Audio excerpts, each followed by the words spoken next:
Hello everyone, I know you are going to use this video for falling asleep, so before that, like this video, subscribe to the channel and let me know where you are from, also what time is it. The first thing Emma remembered was the sound, not the kind of sound you could pin down to a single source. The creak of old wood, the faint hum of power lines, or the distant bark of a dog. But something stretched between them all, like a whisper threading through the air. It followed her the moment she crossed the crooked wooden bridge into Ashthorne, the town that didn't show up on any map. She had heard of it only in murmurs, in half-believed tales from drunk strangers at gas stations, or in stories her grandmother used to tell in hushed tones, always ending with the same warning. If you ever hear the hush, don't follow it. But Emma followed anyway. She told herself it was curiosity, but deep down she knew it was more than that. There was something about the place, about the vanishing, about the children who had walked into the forest and never come back, about the church bell that rang though the church had burned down decades ago. Every small piece of gossip and rumor had stacked in her mind until it was unbearable. And so she came. Alone, the bridge moaned beneath her boots, the water below black as oil, thick and slow, as if the river itself resented being crossed. She caught her reflection for a moment, pale skin stretched over cheekbones, wide eyes filled with something too close to dread, and then the ripple of the current swallowed it whole.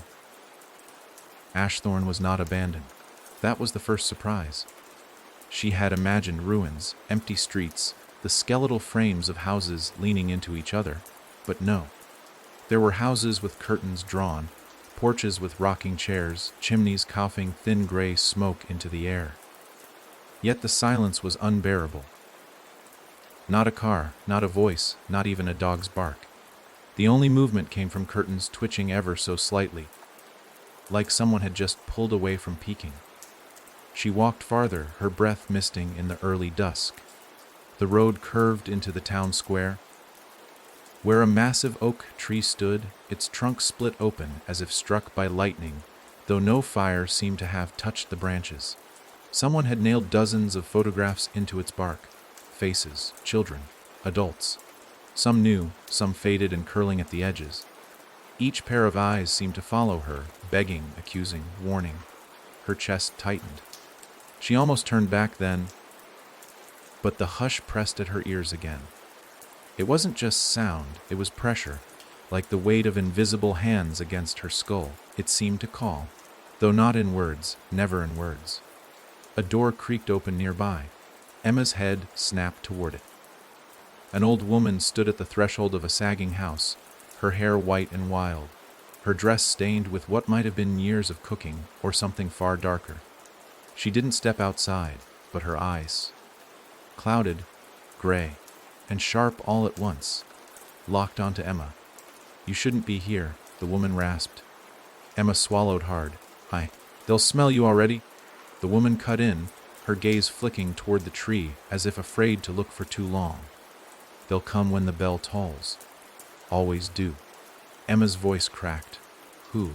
The woman didn't answer. She simply stepped back and closed the door, the lock clicking into place with a finality that sent a shiver crawling down Emma's spine. The hush grew louder.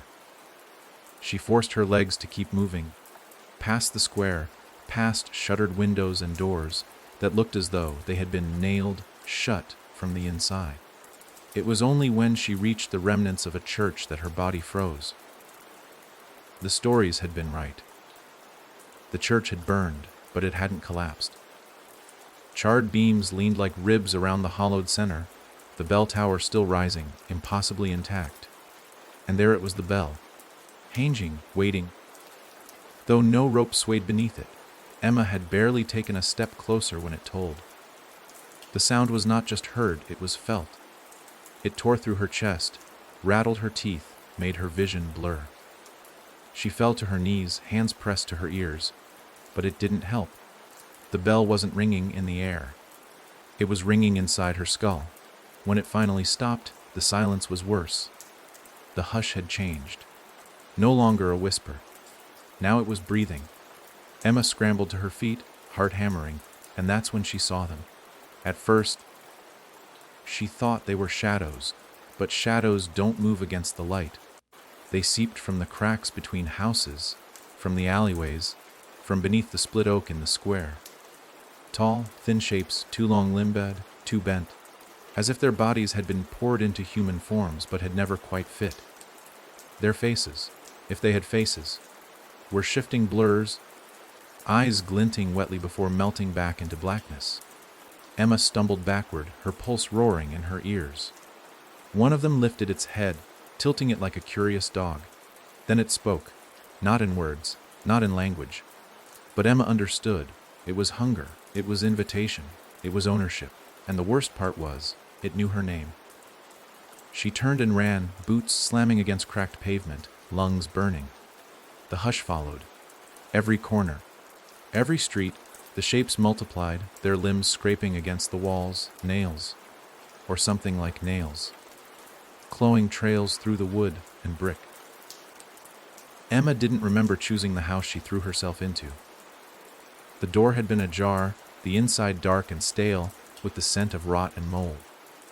She slammed it shut behind her, pressing her back against the wood, straining to hear past her own gasping breaths. For a moment, there was nothing. Just the thick silence of a house that hadn't known laughter or life in years. She allowed herself a single trembling inhale, and then the whisper came from inside the house. Emma, her throat locked. She wanted to scream, but couldn't. The voice wasn't outside. It wasn't at the door. It was upstairs. Every instinct told her to run, to get out of the house, to throw herself back into the night, no matter what waited out there. But her legs disobeyed. They carried her forward, across warped floorboards, up a staircase that sagged under her weight. Each step echoed far too loudly, as if announcing her arrival. The whisper called again, softer now, but closer. She reached the landing. The hallway stretched ahead, lined with doors, most cracked open. The smell was stronger here, rot mixed with something metallic, coppery. She realized with a sick twist in her stomach that the floor beneath her shoes was sticky. Emma's hand shook as she pushed open the nearest door. Inside was a child's bedroom, or what had once been one. A small bed sat in the corner, its sheets covered in dark stains. Toys were scattered across the floor, though many looked melted, warped into shapes that no longer made sense. A doll sat propped against the pillow, its face missing, as if it had been scooped away by invisible hands. On the wall above the bed, written in something that hadn't been paint, were words that made Emma's blood turn to ice, duon ans wrth sikon tami. Her breath hitched. She turned and heard her name again, Emma. Second time. The whisper wasn't in the hall anymore. It was behind the door she had just closed. She froze, every muscle in her body screaming to move. But she couldn't. Her mind clawed at the warning on the wall. Don't answer. Don't answer. Don't answer. The silence stretched until it felt unbearable. Then the knob turned. Slow. Deliberate. Emma bolted, sprinting down the hall, nearly tripping on warped boards. The door behind her creaked open, and something stepped out. She didn't look back. She couldn't. The stairs groaned under her as she flew down them. She didn't even know if she could get out. The things outside, the things that had known her name, but instinct demanded distance. Distance from whatever had called her, from whatever had been in that room. She slammed into the front door, twisted the handle, shoved her shoulder against it. It didn't budge. The whisper came again. Not from upstairs. Not from behind her. From right against her ear. Emma. Her scream tore through the silence of Ashthorne, and for the first time, the hush screamed back. That night, the bell tolled again, and every window in Ashthorne opened at once. Emma didn't remember blacking out. All she knew was that the world shifted. One moment she was screaming, the next her voice had vanished, and the hush had seeped into her skin like cold water. When she opened her eyes, she was lying in the middle of the road, just beneath the split oak. The photos were still there, only now some of them had changed. Faces she hadn't seen before. A few that she had. One of them was her. It wasn't an old picture. It was from earlier that day. The same hoodie, same messy bun, same stunned expression. She reached up and touched her own face, half expecting to feel blood or bruises, but her skin was smooth. Her heart thudded like a drumbeat in her ears. Louder than it had ever been, so loud she thought it might split her head open. But she forced herself to her feet, staggering under the weight of dread. Ashthorne was different now. Not visibly, not in the layout or the structures, but in its feeling. It was like stepping into a house you once knew, only to realize the furniture had been slightly moved, the clocks were wrong, the shadows deeper, and it was darker now. Dusk had fallen completely, but the street lamps didn't glow. The only light came from the church, but the church had burned down. Still, there it stood in the distance, no longer blackened and broken, but whole. White paint shining under the moonlight, stained glass, windows gleaming with impossible colors, and the bell tower, looming, waiting. Her legs moved again, dragging her toward the impossible structure. She didn't want to go. Every bone in her body screamed to turn around, but there was something about the light pouring from the open church doors. It was wrong, golden like fire, flickering like candlelight, but somehow colder than the night air. As she neared the steps, she saw them again. The tall things. Slender silhouettes with limbs too long and heads tilted just so. But now, they were dressed. That was the only way her mind could make sense of it. Robes. Black flowing, as if they were attending some twisted ceremony. They lined the path to the church, not moving, not even breathing, just standing like statues carved from midnight. Emma hesitated. One of the things turned its head and smiled. It had no mouth, no lips, just the impression of a grin, like someone pressing their fingers into soft clay. Her stomach flipped, and she nearly turned and ran, but the hush rose again, louder, insistent. She climbed the steps, her feet numb. Inside, the church was filled with whispers, none of them matching. Some sounded like children crying, others like laughter distorted through static, some like breathing from underwater. The pews were filled with more of the shapes, all seated, all facing the pulpit. And there, standing at the front, was a man, or what was left of one. He was tall, skin stretched so tightly over his skull it looked like paper. His eyes were empty sockets, and yet they moved, following her every step. He wore a preacher's collar stained a deep, spreading red, and when he raised his hands, they were missing fingers. "Emma," he rasped, and though she couldn't see his mouth move, she knew it had come from him. She didn't speak. Couldn't. "You came." Her voice cracked when she finally found it. "What is this place?" He tilted his head, and his voice turned almost gentle. "You already know. You were born to remember." She shook her head violently, backing away. "No, I came because of the stories, the missing people, the bell. That's all." He stepped down from the pulpit, and as he did, the pews creaked as the robed figures all turned their heads in unison. "You think you chose to come?" he asked. "You think this town lets you in because you want to know?" Emma's back hit the wall. She hadn't even realized she was moving. Her chest heaved. The preacher, or whatever he was, took another step forward, close enough now for her to see that his skin wasn't just pale. It was translucent, and something beneath it writhed. "You followed the hush," he whispered. "Like the others. You heard it even as a child, but you ignored it. Until now." "No," Emma gasped. "You're lying. You listened, Emma. You always listened. Even when you told yourself you didn't." Then the bell tolled again. This time she didn't fall, but the world did. The walls rippled. The pews groaned. The figures began to chant, not in a language, not in words, but in sound, raw and grating, 1,000 voices chewing on broken glass. The preacher raised his arms, and the floor opened beneath her. She fell, not into darkness, but into light. Blinding, Endless, it wasn't warm. It was sterile, cold, like a hospital room with the wrong smell. When she landed, the light dimmed. She was in a hallway, not one she recognized, but something about it tugged at the edges of memory. The floor was linoleum, yellowed with age. The lights buzzed. Doors lined the corridor, all marked with names, and not just any names, names from the tree, the missing.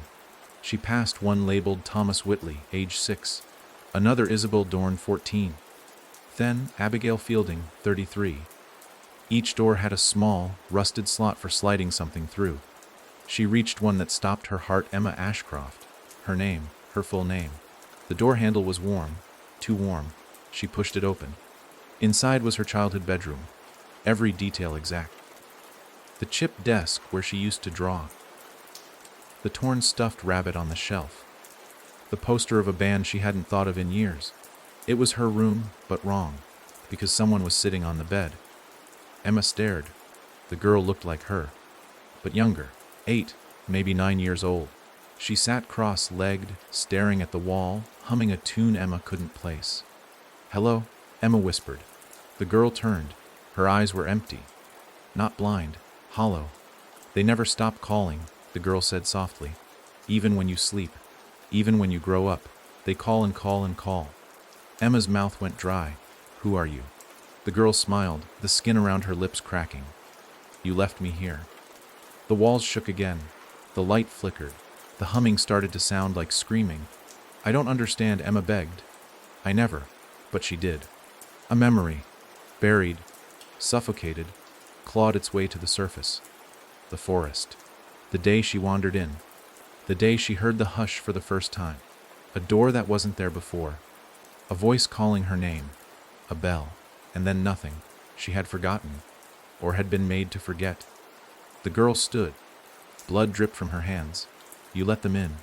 The door slammed shut behind Emma. She turned, heart ready to explode. But the room was gone. She was back in the church. Alone. Only she wasn't. Because something was breathing behind her. Long, slow, rattling breaths. She didn't turn. Couldn't. "Emma," the voice said again. Not a whisper this time. Not from the preacher. It was her own voice, calling from her throat, even though her lips didn't move. And then she began to walk. Not of her own will. Something pulled. Toward the pulpit. Toward the bell rope. Toward the next toll. And as her hand reached out against her will, she realized something she had ignored from the start. The bell didn't call the monsters. It called the next one. And this time, it was her. It didn't matter how tightly she clenched her fists. Her hand moved anyway, slow and certain. Fingers wrapping around the frayed rope that hung from the belfry. Her muscles ached with resistance. But it was like something else had stepped into her body, a colder version of herself wearing her skin, like an ill-fitting coat. The hush was no longer just sound. It had sunk into her bones. It was part of her now. Emma's fingers closed fully around the rope, and the bell rang. One single, sickening chime. It wasn't the kind of sound you heard. It was the kind of sound you relived. The moment it echoed through the church, she remembered the dream she had when she was 6.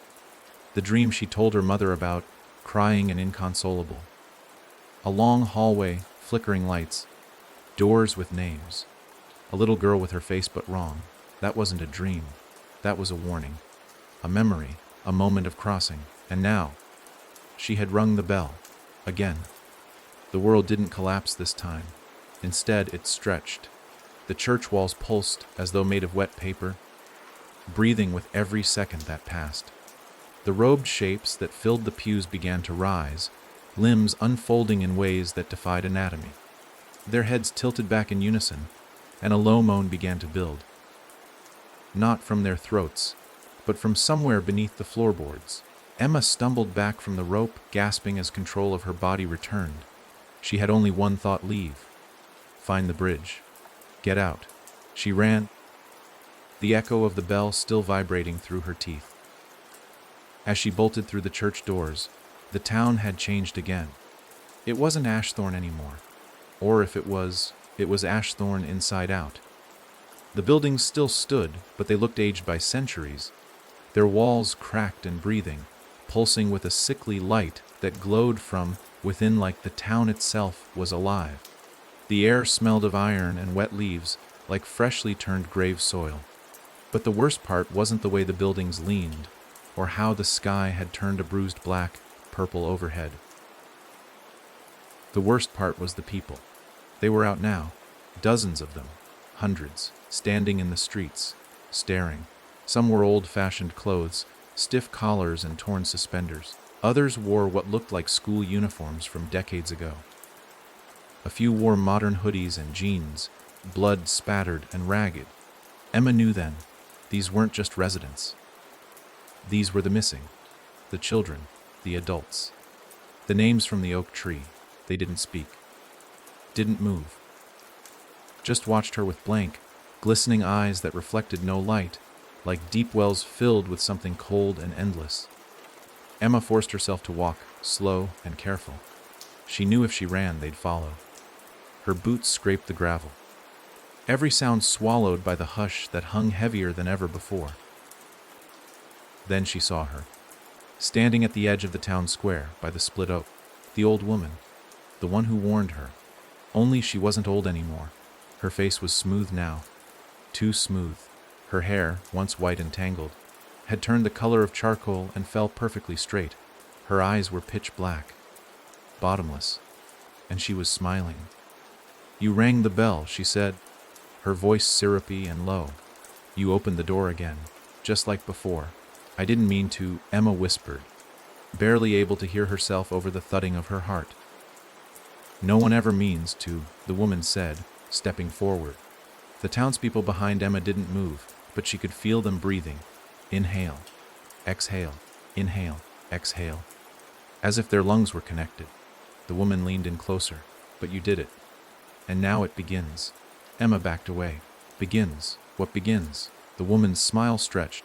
It split at the edges, revealing black teeth that shimmered like obsidian. "The offering." That word hit her like ice water. She had seen it before. Scratched onto a piece of wood, nailed to the underside of the bridge. She hadn't noticed it until now, but it had been there, waiting to be remembered. "What do you want from me?" Emma asked. "You don't belong here," the woman whispered, circling her now. "Not yet, not fully, but you've been claimed. The bell marked you, just as it marked the rest." "The rest?" The woman nodded toward the people in the street, the ones who heard the hush and came anyway. The ones who didn't listen to the warnings. The ones who rang the bell. Emma turned slowly. The townspeople were closer now. She hadn't seen them move, but they had. Barely a few feet away, their eyes boring into her like they could see every lie, every fear, every crack in her mind. "They want you to remember," the woman said. "You forgot once. They won't let you forget again." Emma tried to push past her, to run, to get to the bridge. But the woman caught her wrist. Her grip ice, cold and impossibly strong. "You'll leave when they let you," she said. "If they let you." "I'll find a way," Emma hissed, yanking free. The woman tilted her head, amused. "You already did. Once." Emma froze. "What do you mean?" "You left before. Years ago. The forest, the door. The little girl who called your name." She saw it again, the memory that had clawed to the surface in the church. The day she wandered into the woods. The door. The voice. The bell. "I escaped," Emma said, but her voice was hollow now. "No," the woman said. "You were sent back. They let you go because you were too young. But you were still marked, still bound. They watched you, waited." Emma's breath caught in her throat. All her life the dreams, the whispers. The way every house she ever lived in seemed to have corners that were just a little too cold. Mirrors that reflected just a little too long after she walked away. She hadn't been alone. Not ever. "They've come to collect," the woman said. Emma backed away, and the crowd finally moved. Not fast, not sudden, just one step forward. Then another, and another. She turned and ran. This time, they followed. Dozens of footsteps behind her, all in time, all in rhythm, like a heartbeat. The hush shrieked around her now, no longer quiet, no longer patient. It was hungry. She didn't know how she found the bridge. The streets had twisted, buildings reshaped. But suddenly it was there, the wooden slats beneath her boots groaning in protest. The water below was no longer black. It glowed with a sickly green light, pulsing like something alive swam just beneath the surface. But she didn't stop. She crossed it, breath ragged, lungs burning. And on the other side, silence. Real silence. The kind that hums in your ears after too much noise. Emma turned. The bridge was gone. The town was gone. Behind her was only forest. And her car, parked at the edge of the dirt road, as if she had never left. She stared at it for a long time, unsure if this was a trick, another illusion. But everything looked normal. Too normal. The clouds above. The birds singing. Her phone buzzed in her pocket. A text from her mother. "Are you okay? Call me." Emma slid into the driver's seat, hands trembling. She stared into the rearview mirror, and for the briefest second, she saw the little girl again, sitting in the back seat, smiling. She blinked, and the seat was empty. She turned the key, the car started, but as she drove away, the radio crackled to life, a voice, familiar, soft. Emma, she shut it off, but the hush was still there, inside her, waiting. And somewhere, deep in the woods behind her, the bell rang a fourth time. It had been 3 days since Emma left Ashthorne, but sleep hadn't come. Not really. She could lie still, close her eyes, even drift. But the moment she neared the edge of actual rest, something pulled her back. The hush was quieter now, but ever present. It slithered beneath white noise, coiled in the back of her mind like a fog that refused to lift. She tried everything. She left the lights on. She moved all the mirrors out of her bedroom. She even played loud music through old speakers until her walls trembled. But the silence always returned, louder than the noise. And then there were the whispers. They started on the second night. First, just her name, Emma, soft, tentative, like a child asking if someone was still there in the dark. Then came the breathing. Long, deep, shuddering exhales that didn't belong to her. She unplugged her speakers. Still, the sounds remained. On the third night, she found the photograph. It had been slipped under her door, just like the ones nailed to the oak tree, curled edges, faded ink, but clear enough. It was a picture of her, taken inside her own apartment. She was asleep, or at least her eyes were closed. The room was exactly how she left it, the comforter pulled up to her chin, her hand curled near her cheek. But there was something else in the photo, a shape in the corner, tall, slightly bent, watching her. She dropped it like it burned and backed away until her spine hit the wall. She wasn't just being followed, she was being kept. Emma didn't tell anyone. Not her mother, not her coworker Cassie. Not even the police when she sat in her car outside the station for 20 minutes before driving away. Who would believe her? That she'd wandered into a town no one else could find and came back marked by shadows that whispered in her sleep. No, she had to fix this herself. She had to go back. But when she tried, the bridge wasn't there. The road that had once curved to the wooden path now ended in a chain, link fence and a private PR opening no tiras PSNG sign, as if someone had erased the entire place and patched over the entrance with suburban sprawl. Ashthorne didn't let people in. It called them. And if it didn't want her back, she began to unravel. Slowly. She stopped going to work. She stopped answering calls. Her fridge was mostly empty. And she didn't notice until milk spoiled, and the stench pulled her into the kitchen. She hadn't showered in 2 days. But it wasn't laziness. It wasn't even fear. It was waiting. Every part of her felt like it was in limbo, like the moment before a storm when the air thickens and birds go quiet. She wasn't living anymore. She was suspended. Then came the knock. 3 taps. Deliberate, slow. She stood frozen in her hallway, staring at the door. Another knock. This time it came from her bedroom window. She ran to it, pulled back the curtain, and saw nothing. Nothing except the photograph that had been taped to the glass.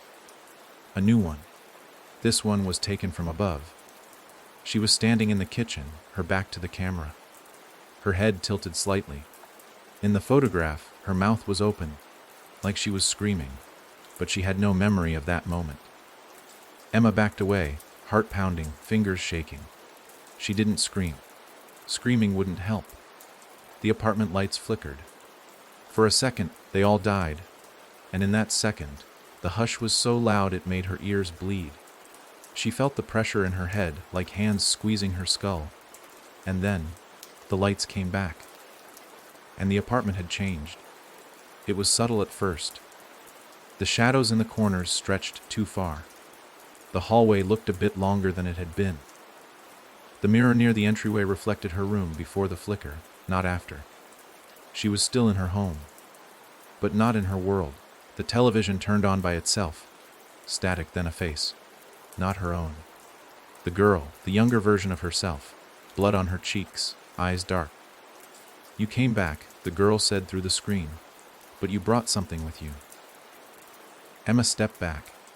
They weren't supposed to leave. The girl continued. They weren't supposed to follow.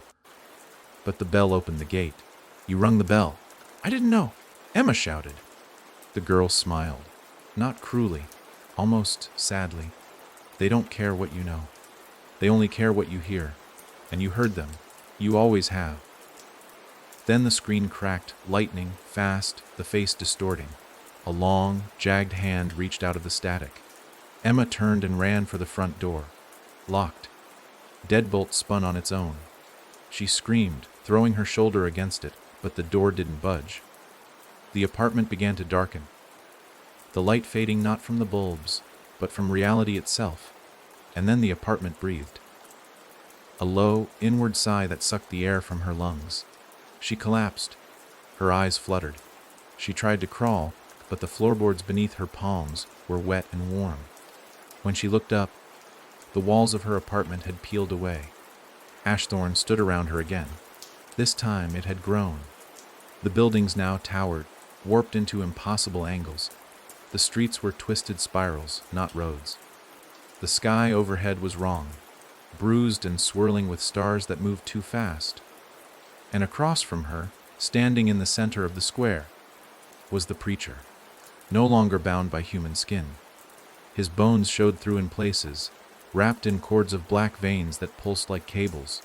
His face was a mask now, not made of flesh but of wood, split like the tree, and nailed into place. "You brought us through," he said. His voice was deeper, hungrier. Emma tried to stand. Her legs wouldn't work. "You thought you could leave. But the bell marks, the bell binds." Behind him, the robed figures emerged again. They no longer walked. They floated. The townspeople followed, some dragging broken limbs, others crawling like spiders. Their faces were mirrors now, reflecting Emma's own twisted expressions back at her. The preacher pointed a splintered finger. "The offering begins." And with those words, the sky cracked open. Not thunder, not lightning, a scream. The kind that doesn't stop. The kind you hear once and never forget. Emma opened her mouth to scream back, and found she had no voice left. The scream didn't end. It deepened. It burrowed into Emma's skin, crawled under her nails, tore through her ribcage like invisible claws. Her ears rang until blood slicked down her neck, warm and sticky, but still she couldn't cover them. Her arms refused to obey. Her body wasn't hers anymore. It belonged to the hush now. The preacher stood still at the center of the chaos, his wooden mask splitting at the edges like dry bark. From within the cracks came light, not comforting, not warm. A pale, greenish fire that pulsed like a dying star, flickering in rhythm with Emma's heartbeat. The sky overhead, if it could still be called a sky, boiled in slow motion, opening and closing like a massive eye trying to blink away centuries of dust. It watched her. All of it watched her. "The offering," he'd said. Emma didn't know what it meant. Not exactly. But she knew what it felt like. She was the altar. The screaming wasn't just hers. It was the sound of 1,000 broken voices, pulled together into one ragged breath. It was every soul that had been claimed, stitched together into a single, unbearable cry. And she could feel them inside her now, begging, clawing at the walls of her mind, searching for a way out. Their memories flickered behind her eyes, a boy with red sneakers and a skinned knee, an old man clutching his chest beneath the oak, a woman trying to crawl out of her bedroom window with one hand, the other holding a screaming infant. She felt it all, and in that flood of horror, something new slipped in. A voice, not the preacher's, not her own. You can end it. Emma didn't understand. She couldn't see where it came from. The shapes around her were closing in. Dozens, maybe hundreds of them now, moving like water poured down a drain. Their faces still reflected her, only now her mirrored selves were smiling, eyes wide, mouths too large, teeth too sharp. You have to remember, the voice again. Calm, quiet, human, and this time, Emma did recognize it. Cassie, Emma's co-worker. The one she hadn't called back. The one who always brought her coffee without asking. Who once told her, half joking, "You ever disappear, I'm coming for you. I don't care if you're in hell." Emma's head snapped toward the edge of the square. For one brief second, through the haze of light and ash and sound, she saw her, Cassie, standing barefoot on the cobbled road, looking terrified but real. Her jeans torn at the knees, hair wild with sweat and dirt. In one hand, she held a flashlight. In the other, an old, leather-bound book. It was open, pages flapping in a wind that didn't touch anything else. Cassie screamed her name. "Emma!" And that's when something inside Emma broke free. Not the hush, not the thing the preacher tried to press into her skin. Something older, deeper. Something she wasn't supposed to remember. A door, not in Ashthorne, not in her apartment. In her mind, locked since childhood, since the forest. She saw it now, splintered wood, rusted hinges. A carved bell at the center. She'd drawn it once, over and over in her school notebooks, until the teacher tore the page out and asked if she was okay. That door was open now. Wide open, and the light spilling from it wasn't green. It was red. The moment she let the red light swallow her, everything changed. The hush screamed. This time, not in triumph, but in fear. The preacher recoiled, his mask cracking down the center. The figures began to melt, not physically, but their shapes bent in on themselves, flickering like bad projections. Even the town itself shifted, the buildings warping and trembling, as if caught in the grip of an earthquake that only Emma could feel. The red light grew, and with it came fire. Not flames, not heat, but memory. Real memory, her own, the forest, the bell. The first time she heard the whisper, she had walked through a door made of bone and willow branches, hidden at the base of a tree deeper than any tree had the right to be. She followed a voice that sounded like her mother, but it wasn't her mother. It never had been. Inside, she'd seen the preacher, younger, human, still wearing skin that didn't shift. He had tried to bind her then. But something stopped him. Something in her blood. Emma had always been different. And now she remembered why. Her grandmother. The stories weren't warnings, they were preparation. She had whispered words into Emma's ears as she rocked her to sleep. Words that didn't make sense then. They made sense now, because the red light wasn't evil. It was opposition. The hush was silence, suppression. Control. The red light was voice, fire, rage, memory. Emma screamed, and this time, the sound hurt them. The preacher's mask shattered. The figures writhed. The town flickered. Like a projector running out of film, she ran toward Cassie. The path between them stretched and twisted, but she pushed through. Every step was agony. But Cassie didn't run. She held the book high and read louder, the words ancient and raw, tearing open the sky itself. Emma reached her, grabbed her hand, and the town of Ashthorne screamed. Not just the hush, the town, as if it too had been a living thing all along, and now it was dying. The bell in the church tower rang for the final time, and the town began to collapse. Houses folded in, Roads buckled. The sky shattered like stained glass. Emma didn't let go of Cassie. And then, blackness, silence. But not the hush. The real kind. The kind that feels like the space between heartbeats. The kind that holds its breath before everything either breaks or begins again. When Emma opened her eyes, she was in the forest. The sun was rising. Cassie lay beside her, breathing pale but alive. There was no sign of Ashthorn, no twisted streets, no church, just trees and dirt and the distant sound of morning birds. The book was gone. So was the bell. And for the first time in years, Emma felt empty. In the best way, she looked at Cassie. You came. Cassie gave a weak, crooked grin. Told you I would, even if it was hell. Emma laughed, a real laugh, broken, gasping, but real. Together, they walked out of the woods. But as they stepped back onto the road, Emma paused.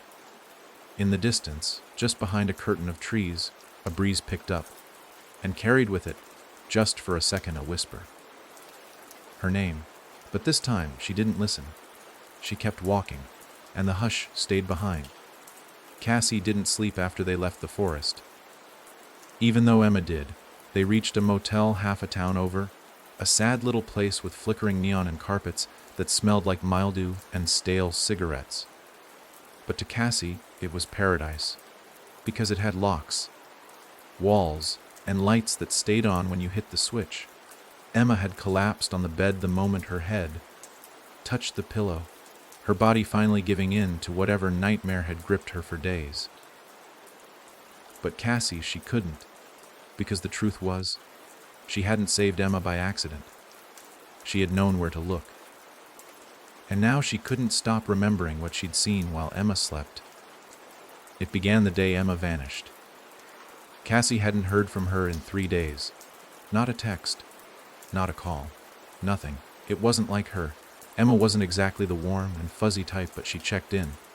She hated long silences. That's what set Cassie off. That night, Cassie had the dream. It started with a bell. No, not a bell. The bell, it didn't ring like a church bell. It sounded more like something metallic dropped down a long metal shaft, sharp, sudden, echoing for too long, like it had rung through layers of time. In the dream, she stood in a field, behind her a forest, dense, black, shivering. Ahead of her a town made of bones. That wasn't poetic. The buildings were literally made of bones. Stacked skulls for fences, rib cages forming doorways, femurs arranged into lattice frames. But the most disturbing part was how organized it all was. It wasn't grotesque. It was sacred, like something had built it on purpose. In the center of it all stood the bell tower. No church, just the tower, nothing supporting it. No stairs, no ropes, just hanging, suspended in the air, with the bell swinging back and forth like it had a will of its own. Cassie had woken up screaming, and in her hand was a scrap of paper. She didn't remember writing it. She didn't remember finding it. But it was there, folded neatly on her nightstand, like someone had placed it there gently. 3 words. She rang it. Cassie had spent the next 12 hours scouring old forums, paranormal threads, Reddit pages so deep they hadn't been updated in years. Most were trash, creepy pastis ARGs, dead links, but one thread stood out. Titled simply Ashthorn, Never Again. It only had one post. The story was short. A man claimed he had stumbled onto a ghost town in the 80s. A place that wasn't on any map. He said he'd only stayed for one night, but he'd never been the same. His dreams were filled with screaming churches and trees that bled photographs. He spoke of a preacher with no eyes, a bell that rang even when no one touched it, and shadows that wore your voice. He ended the post with a warning. If someone you know disappears, don't go after them. If you've heard the bell, it's already too late. But if you haven't, stay deaf, stay dumb, stay gone. Cassie ignored that warning. She printed every single photo she could find. She scribbled notes. She drew the bell again and again and again until her hand cramped. Then she found the book. It was in her mailbox. No package, no address, no return label. Just a black leather journal, old and cracking at the corners. Inside were pages written in looping script, rituals, descriptions, maps drawn by hand. Some were smudged by what looked like blood. Others were burned at the edges. It detailed Ashthorn, page after page, though it never named it outright. There were notes about a preacher who marked souls with sound, about a town that only appeared to those it had already touched, about offerings made to a thing that didn't speak, but listened, a thing older than the land it stood on, and buried in the middle of the book was a single, hand-written passage, every 100 years. The bell must be rung by one who left. Cassie froze when she read that. She hadn't understood it then. Not until she found Emma. Not until she saw her standing in the town square, surrounded by those impossible creatures, her eyes blank, her body no longer hers. Emma had left Ashthorn once, as a child, and now she had rung the bell again. Cassie remembered the moment she read aloud from the book. The words were in a language she couldn't speak, but her mouth moved anyway. The forest parted. The sky cracked, and there she was, Emma, glowing red with a light that didn't belong to any world. Cassie watched as the town screamed, and then it was over. But not really, because now, lying on the motel bed while Emma slept beside her, Cassie held the book in her lap. It was changing. The pages were no longer just rituals and warnings. New pages had written themselves. Descriptions of what Emma had done, what she had done. A history that wasn't supposed to exist had begun to rewrite itself. Ashthorn wasn't gone. It was simply resetting, and Emma had brought something back with her. Cassie looked over at her friend. Her breathing was steady, her brow calm, her body finally at peace. But just below her skin, in the place where the hush had once lived, something else flickered. Not silence. Sound. Soft, growing. Not a scream. Not a whisper. A hum. Low. Like the first breath of something that had been sleeping for far too long. Cassie turned back to the book. On the last page, freshly inked, was a new passage. No signature. No author. Just a single line. The bell has been fed, but it is still hungry. Emma woke up to the sound of humming. At first, she thought it was in her head, the lingering echo of a nightmare. But as her eyes adjusted to the dim, gray, washed motel room, she realized it was real. Low, consistent. Coming from the far corner of the room, Cassie, sitting cross-legged in the torn vinyl chair near the window, hunched over the leather-bound book, humming a tune that had no pattern, no melody, just a sound, repetitive, mechanical. Emma sat up slowly. Cass, the humming stopped immediately. Cassie looked up. Her eyes were bloodshot, rimmed with sleeplessness, but something else had changed. There was a tension in her face, a stiffness in her jaw that hadn't been there before. She didn't speak right away, just stared. Emma tried again. "What time is it?" Cassie blinked. "Does it matter?" That reply sent a chill crawling up Emma's spine. Something about the way Cassie said it. Too flat, too disconnected. As if time had stopped meaning anything to her. Emma swung her legs off the bed and stood, rubbing her arms. The air was colder than it had any right to be. "I had a dream." Cassie didn't look up from the book this time. "I wouldn't call them dreams anymore." Emma stared at her. "You had one too." Cassie slowly closed the book. Her hands lingered on the cover. "Not dreams. Instructions." Emma frowned. "Cassie, what's happening?" Finally, Cassie stood. She looked smaller now. Not physically, but dimmed. Like a candle burning lower than it should. She walked to the bathroom sink and turned the faucet on, splashing cold water on her face. "I read the book," she said quietly. "I kept reading after you fell asleep." Emma's stomach twisted, and Cassie turned off the water but didn't look up. "It keeps changing." "What do you mean changing?" "The ink. The words. They weren't there when I opened it. But after Ashthorn, they started to appear." Emma stepped closer. "Careful. What did it say?" Cassie turned around slowly. It said, "You weren't supposed to come back alone." Emma's mouth went dry. "I didn't. You were with me." "No," Cassie said. "Not me." Emma stared, her pulse thudding. "Then who?" But Cassie didn't answer. Instead, she walked to her bag, unzipped it, and pulled something out. Another photograph, curled, faded, still damp at the edges. Emma recognized it instantly. It was the oak, the split tree in the center of town. But now, there were more photographs nailed to it.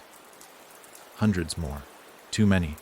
And at the bottom of the tree, in the roots, something new had been carved.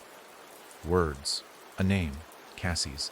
Emma took a step back. That wasn't there before. I know, Cassie whispered. That's why I took the photo. I went back, while you were sleeping. Emma's knees nearly gave out. You what? I had to, Cassie said. Her voice trembled. The book kept whispering to me. I thought it was in my head, but when I left the motel, the road curved. Just like in the stories. Like it wanted me back. You went back alone. Cassie nodded. And the town let me in. Emma's breathing picked up. No one comes back from there twice. You saw what it did to me. Cassie met her gaze. That's why I had to go. Because you weren't the only one it marked. It was always watching us, Em. Through you. Emma's thoughts raced. The whisper. The hum. The town folding in on itself. And Cassie, how she'd known where to find her. How she'd shown up in the heart of Ashthorne without being pulled apart by it. She hadn't been immune. She'd been chosen. Cass, Emma started, but her voice caught. Cassie looked at the photo in her hands. There was something else in the roots. What? Cassie hesitated. A face, like it was growing out of the tree, not carved. Alive, eyes closed, breathing, like it was waiting to open them. Emma's skin crawled. Did it see you? Cassie didn't answer. Instead, she opened the book again and flipped to the last page. The ink was fresh, still glistening slightly, as if it had been written just minutes ago. Cassie read aloud. When two enter, one carries the hush. When two return, the hush finds its voice. Emma backed away, shaking her head. No, we ended it. I saw it collapse. I felt it die. Cassie looked up slowly. Then why are we still dreaming it? Emma had no answer, because she was dreaming it. Every night since. And each night, she got closer to the bell. Not the one in the church. A different bell. Hung on a branch so high she couldn't see the tree it belonged to. Surrounded by whispers so loud they came in color. Each step toward it made her forget things. Her childhood, her name, her face. And each time she woke, she remembered a little less of who she was before Ashthorne. Cassie walked toward her now. We brought it with us, Emma. No, Emma whispered. We left it behind. Did we? Cassie said. You ever wonder why no one else saw it? Why the police couldn't find the road? Why maps don't list the town? Because it's hidden. Cassie shook her head. No, because it's not there. Not like we think. Ashthorne isn't a place. Emma's voice cracked. Then what is it? Cassie's voice dropped to a whisper. It's a mirror. Emma froze. Cassie continued slowly, the weight of it settling like ash in the air. It shows you the version of you that answers the bell. It builds itself out of your guilt, your choices, your failures. That's why it looks different for everyone. That's why it remembers things you've forgotten. Emma remembered the younger version of herself. The room recreated in perfect, haunting detail. Ashthorne was you, Cassie said. And when I went back, Emma's heart dropped. It changed for you. Cassie nodded. And what did it show you? Emma asked. Cassie's eyes filled with tears. My father. Her voice trembled. The day he died, I was supposed to be there. I should have been, but I lied. I snuck out. He fell down the stairs that night. The coroner said he was calling my name when he hit the bottom. Emma reached for her, but Cassie stepped back. That's how it works, Cassie said. Ashthorne feeds on what we try to bury. The silence between them stretched. Finally, Emma said, So what now? Cassie looked down at the book. Its pages had begun turning on their own. The wind didn't move, but the book flipped furiously, faster and faster until it stopped. Both women looked. A fresh page, and written in red, not ink, but something darker, was a single line. The next bell is not made of iron. It is made of blood. Emma looked at Cassie. What does that mean? But Cassie didn't answer, because outside the motel window, the wind had stopped. The birds had vanished, and from far, far in the distance, a low hum began. Not from a church, not from a forest, but from within the earth itself.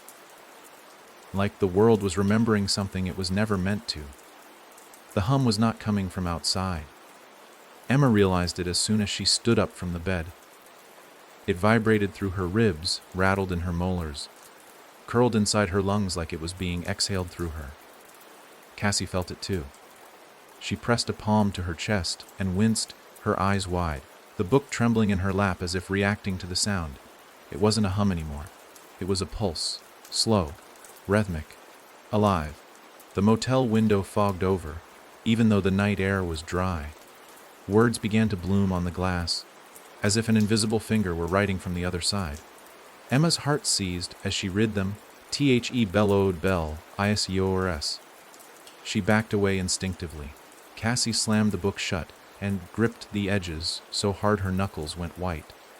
"It's here," she whispered. "It's already here." Emma's voice cracked. "What is it? Where?" Cassie didn't answer right away. She stared down at the book, her face pale, lips moving like she was trying to keep a prayer inside her mouth.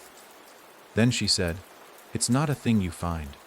It's a thing you become." Emma shook her head. No.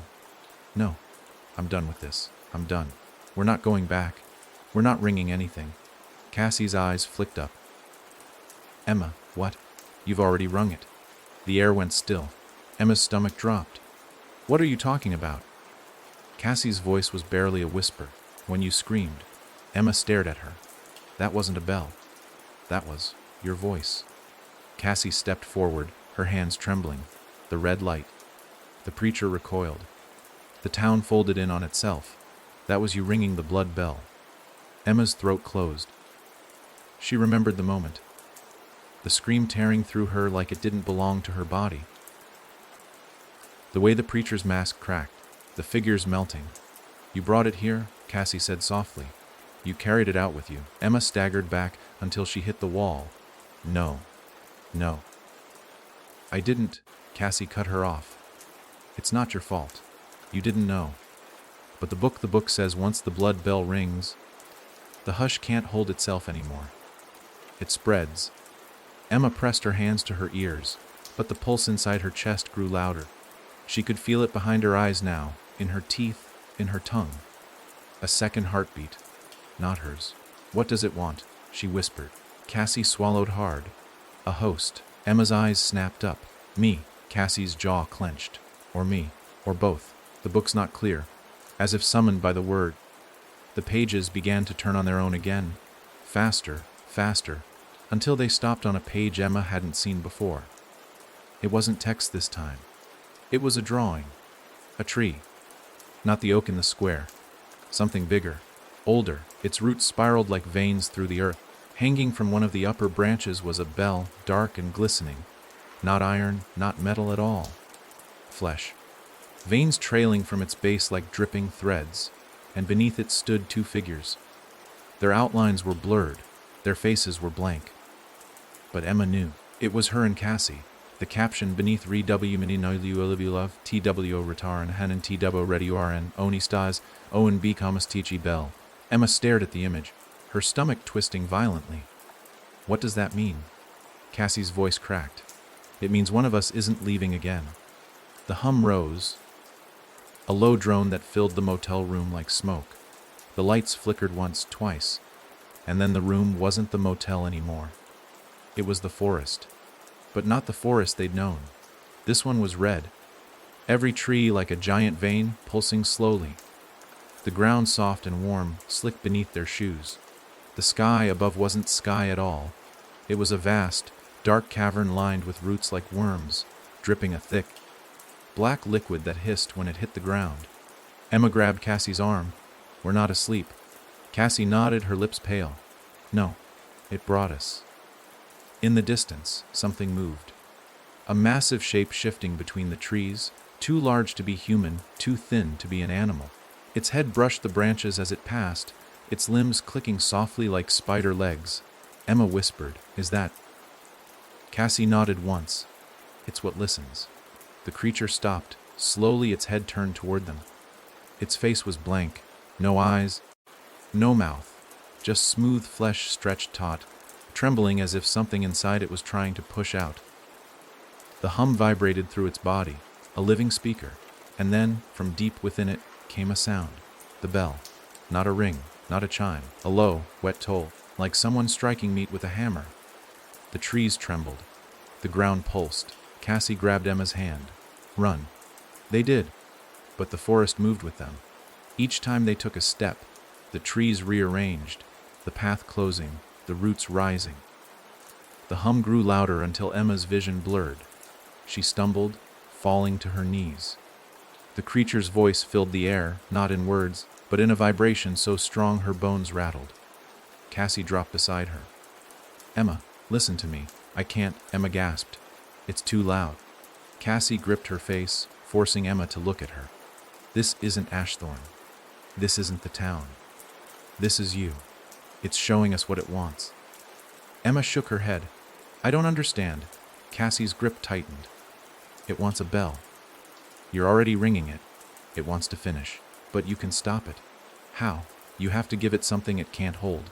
Emma's pulse hammered. What? Memory? Cassie said. Your own. The thing it can't digest. Emma blinked through tears. If I give it my memory, who am I? Cassie's face was streaked with sweat and dirt. Better you lose yourself than become it. Emma's body shook. The hum was a scream now. The creature was closer. So close she could see its skin quivering, its limbs dripping dark fluid that hissed against the ground. Emma looked at Cassie. If I do this, Cassie's eyes met hers. I'll pull you back, I swear. I won't let it keep you. Emma closed her eyes. The hum tore through her skull. She reached deep, into the oldest place inside her. The forest, the door, the bell, and opened it. The red light came, and the hush stumbled. For the first time, the creature's body cracked. Roots pulled away from the ground. The hum faltered, breaking like a skipped record. Emma felt everything in her head, the faces, the voices, the screams, rush out of her like breath in winter. She let it go, all of it. Her name, her face, her past, and then silence. Real silence, the kind that isn't empty, but clean. When she opened her eyes, the creature was gone.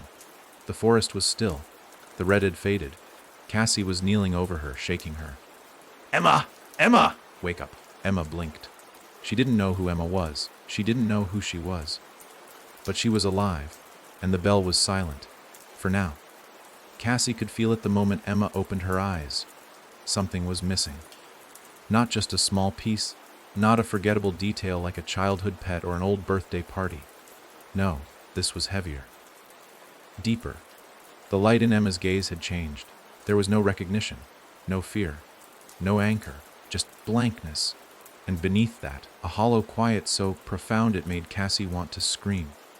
Emma blinked slowly, her lips parted, her breathing uneven.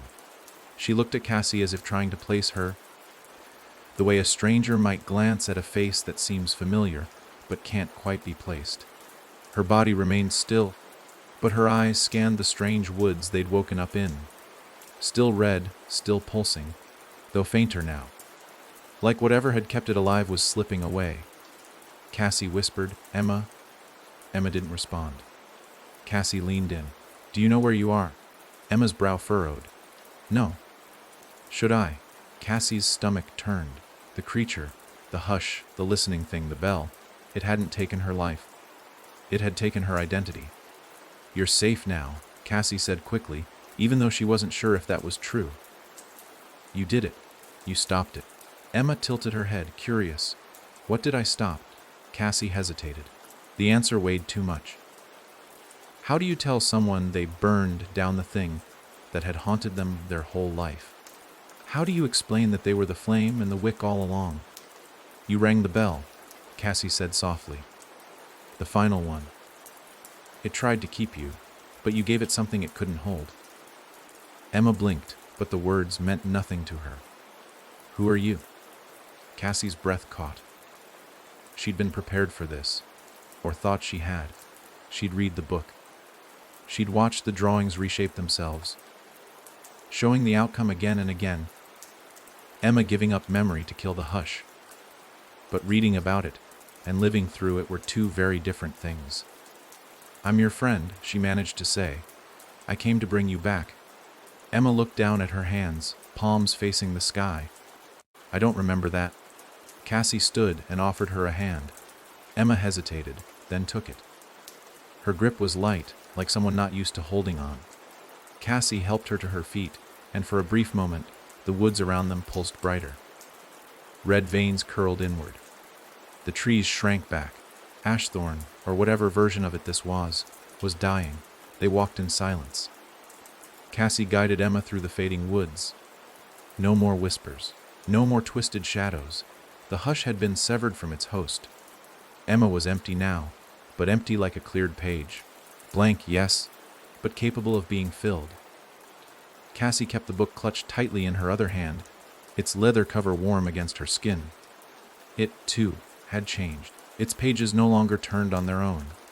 No more blood-written warnings, no fresh illustrations. It had gone silent. For now. When they crossed the tree line, the morning sun hit their skin like a rebirth. The world on the other side of the red forest was still whole, still breathing. Cassie had half expected it to be gone, or worse, twisted, like everything Ashthorn touched. But no. This place still belonged to the living. They reached the car parked on the roadside. Emma stared at it as if she'd never seen one before. Cassie opened the passenger door and gently guided her in. "It's okay," she said. "Just rest. I'll drive." Emma nodded slowly, wordlessly. Cassie got in and started the engine. For the first time in days, maybe weeks, there was no echo of a bell in the distance. Just the engine's low hum and the sound of wind pushing against the windshield.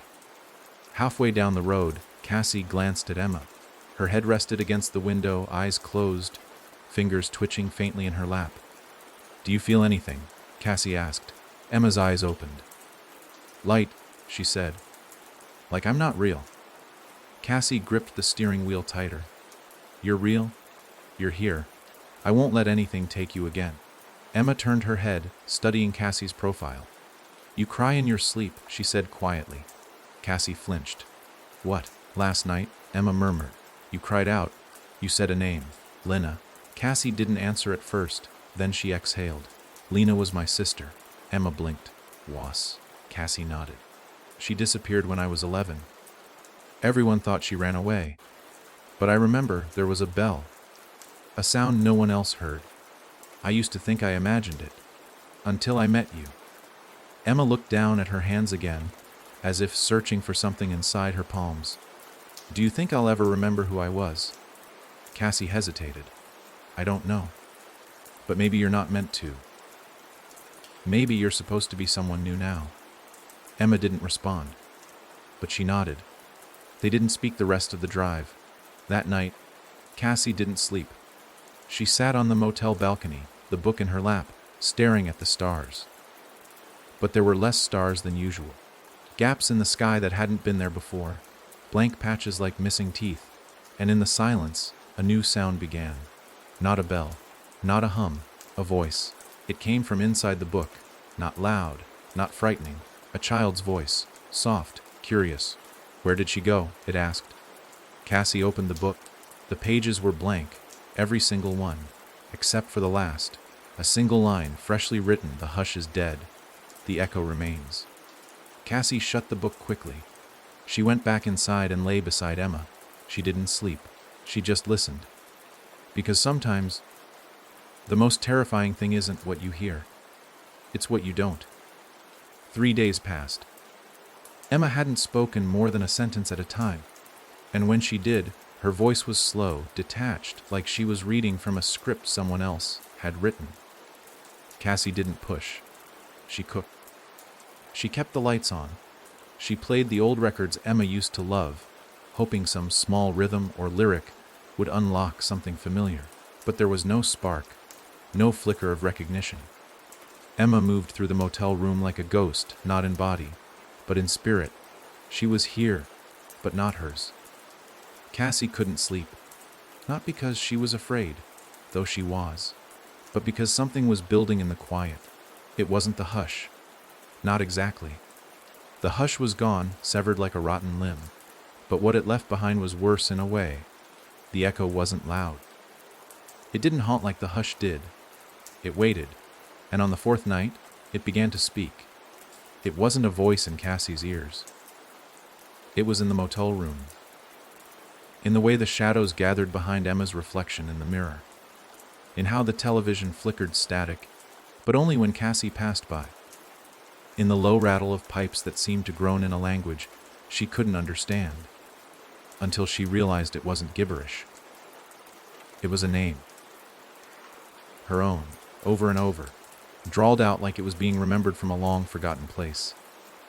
Cassie tried to tell herself it was just stress, that everything was catching up to her, but deep down, she knew better. Emma had bled something into the world when she screamed, something ancient and unfinished. The bell's hunger had been silenced, yes, but the sound had lingered. On the fifth night, Cassie left Emma asleep in the motel room and took the book out to the woods behind the building. It had remained quiet since their return, but something told her it had only gone still because it was listening. She found a clearing and placed the book in the center. Moonlight filtered through the trees, pale and thin. Her breath came out in small clouds, even though it was a warm autumn night. She didn't speak aloud. She didn't dare. Instead, she thought the questions. What are you? Why now? What did Emma become? Why is she still changing? The book didn't open. It didn't move. But the clearing did. The trees bent slightly inward, not with wind, but with attention. The moonlight thickened, turned yellow like old parchment, and the temperature dropped 10 degrees in an instant. And then a single page fluttered open. Cassie crouched beside it. On the page was a crude charcoal drawing, fresh, as if someone had just sketched it minutes ago. It showed Emma's face, but not the one Cassie had always known. This face was wrong. Her eyes stretched too wide, her mouth open in a smile that didn't belong on her face. Her skin wasn't cracked or monstrous, but there was something hollow about her, like she had been hollowed out. Behind her, a shadow. No figure, just void. A gap in the shape of a person. The caption read Thionio ren becomes Thiono bako haars. Cassie recoiled. No, she whispered, against her own rules. No, that's not possible. She silenced it. The book turned another page. This one had no image, just text. Silence is the most loyal listener. The clearing trembled, not visibly. Cassie felt it in her teeth. A vibration, a presence. That's when she heard footsteps behind her. Slow, barefoot, crunching through dry leaves. She turned, expecting Emma, hoping it was Emma, but it wasn't. It was a man, middle-aged, wearing a dark gray coat and a wide-brimmed hat. His face was gaunt, lips stitched shut with black thread. His eyes, what was left of them, were sewn open. He didn't speak, couldn't, but he raised one hand slowly and pointed to the book. Cassie stepped between him and the page. You're not taking it. He didn't move, just kept pointing. The book turned another page. Now there were 3 figures in the drawing. Emma, the stitched man, and Cassie. The caption beneath had changed again, TAXOSACHOR. Cassie's knees buckled. She grabbed the book, held it to her chest. No, she whispered. Not me. I didn't ring it. I didn't listen. But something behind her whispered otherwise. You followed. She spun, but no one was there. When she turned back, the stitched man was gone. Only his footprints remained, and they smoked gently in the grass, as if the very ground resented his presence. Cassie ran back to the motel. When she burst through the door, Emma was awake, sitting up in bed, staring at the wall. Her mouth moved, slowly, silently. Cassie approached. Out of breath, Emma turned. And for the first time since Ashthorne collapsed, she smiled, not with joy, not even with malice, just calm. Did you hear it? She asked. Cassie froze. Hear what? Emma's voice was like paper over a flame. The second bell. Cassie didn't respond, because she had, just once, just faintly. Back in the clearing, when the stitched man vanished, right before the trees straightened again. A faint, sickly chime, not iron, not flesh, something in between. And now Emma was humming again, not the hush, not the red scream, a new sound, a new bell. And somewhere far away, someone else had begun to listen. It started in Portland, nearly 3,000 miles from where the woods swallowed Emma, from where the hush broke and where the bell was first rung. The distance should have mattered. It should have kept the echo contained. But echoes, real echoes, the kind born not from sound but meaning, don't obey distance. They spread like scent on the wind. They travel like old stories, creeping from mouth to mouth, until even those who never lived them can recite them word for word. So when Andrew Belgrave woke to the sound of humming in the walls of his 10th floor apartment, he thought it was the neighbors. Maybe the new tenants, maybe their kids. The tune wasn't familiar, but it stuck. It played over and over, even when he pressed his ear to the wall and heard only silence. He forgot about it by noon, but by nightfall it was inside his head. Andrew wasn't the kind of man who believed in ghosts. He was too grounded. 38, worked in building restoration, and spent most nights repairing old brick structures that still carried the soot of a century's worth of fires. He respected the past, sure, but he didn't romanticize it. He'd never had visions, never believed in spirits, but something about the humming changed that. Because that night, the humming spoke, not in words, not a voice, just an idea. A push, like someone standing behind him with their hand gently resting on the back of his neck. Not threatening, just guiding, suggesting, go to the wall. So he did. It was the western wall of his bedroom. He pressed his hand against it, cold, too cold.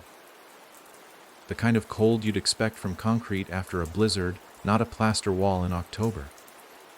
He leaned in, touched his forehead to the drywall, and that's when he saw it. A town, not quite real, a faded image flickering in his mind like a half-tuned television. Buildings leaning together like conspirators. A tree in the middle, its trunk split, filled with nailed photographs. Hundreds, maybe thousands. A church with no cross. A preacher with no mouth, and 2 women. One with eyes that were empty. The other with a book. Then it all disappeared. Andrew stumbled backward, gasping. He turned on every light in the apartment, paced for hours, tried to drown out the hum with music. But nothing worked. At 3:47 a.m., a knock came at his door. 3 taps. He looked through the peephole. No one there. But when he opened the door, something was waiting on the ground. A photograph. Curled, black and white. It was a photo of him, standing in front of the wall. Hand pressed to the plaster, eyes closed. But he hadn't posed for that photo. Hadn't even been awake at the time. Andrew didn't sleep that night. The next morning, he called his mother. She answered on the 3rd ring, her voice groggy. Drew. Mom, did we ever live in a town called Ashthorne? There was a long pause. Silence. Then her voice low. Where did you hear that name? I don't know. I think I dreamed it, but I saw it. It was real. More silence. Then you were born there. His chest tightened. What? We left when you were 2. There was an accident. What kind of accident? His mother didn't answer for a long time. Then, quietly, you died. Andrew's hands went cold. What the hell are you talking about? I mean, you stopped breathing. In the woods. We lost you for 7 minutes. They said it was a seizure. But I remember the bell. It rang once. I'd never heard it before. Never heard it again. Andrew sat down. Hard, his mother kept talking. We left the next day. Never spoke of it again. Never dreamed of it again. But I did, Andrew whispered. Yes, his mother said, because you were touched by it. Like your father. That was when Andrew realized. He didn't remember his father's face.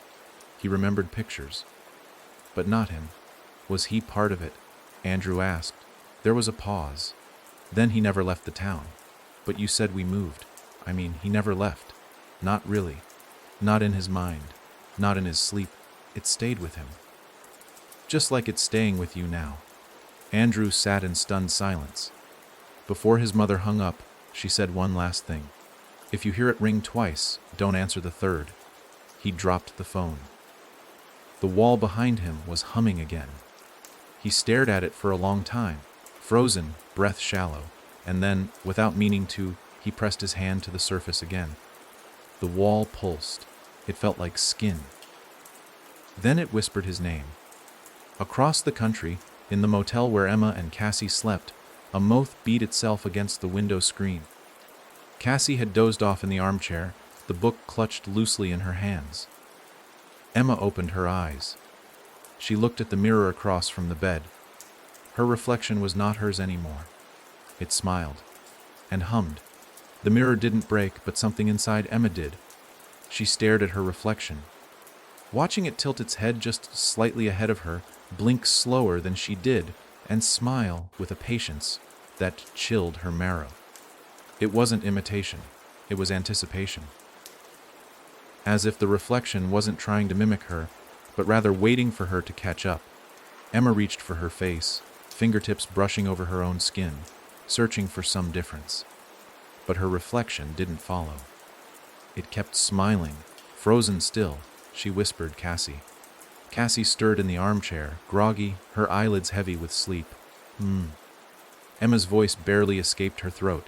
"It's happening again." Cassie rubbed her eyes and blinked toward the bed. "What is?" Emma slowly turned her head to look at her, and for the briefest second, her reflection didn't move. Cassie stood up instantly, fully awake now. "Emma." Emma didn't respond. She was still staring at the glass, her expression slack with confusion and something worse, recognition. The air in the room grew heavy, that familiar weight pressing down around them like the hush had returned, but dirtier now, distorted, like a recording played back too many times. Cassie crossed the room in 2 strides and stood behind Emma, looking into the mirror. It was her face in the reflection, Emma's face, but no longer Emma's eyes. They were deep now, too deep, and there was something moving inside them, shadows like smoke, forming shapes that looked almost like mouths.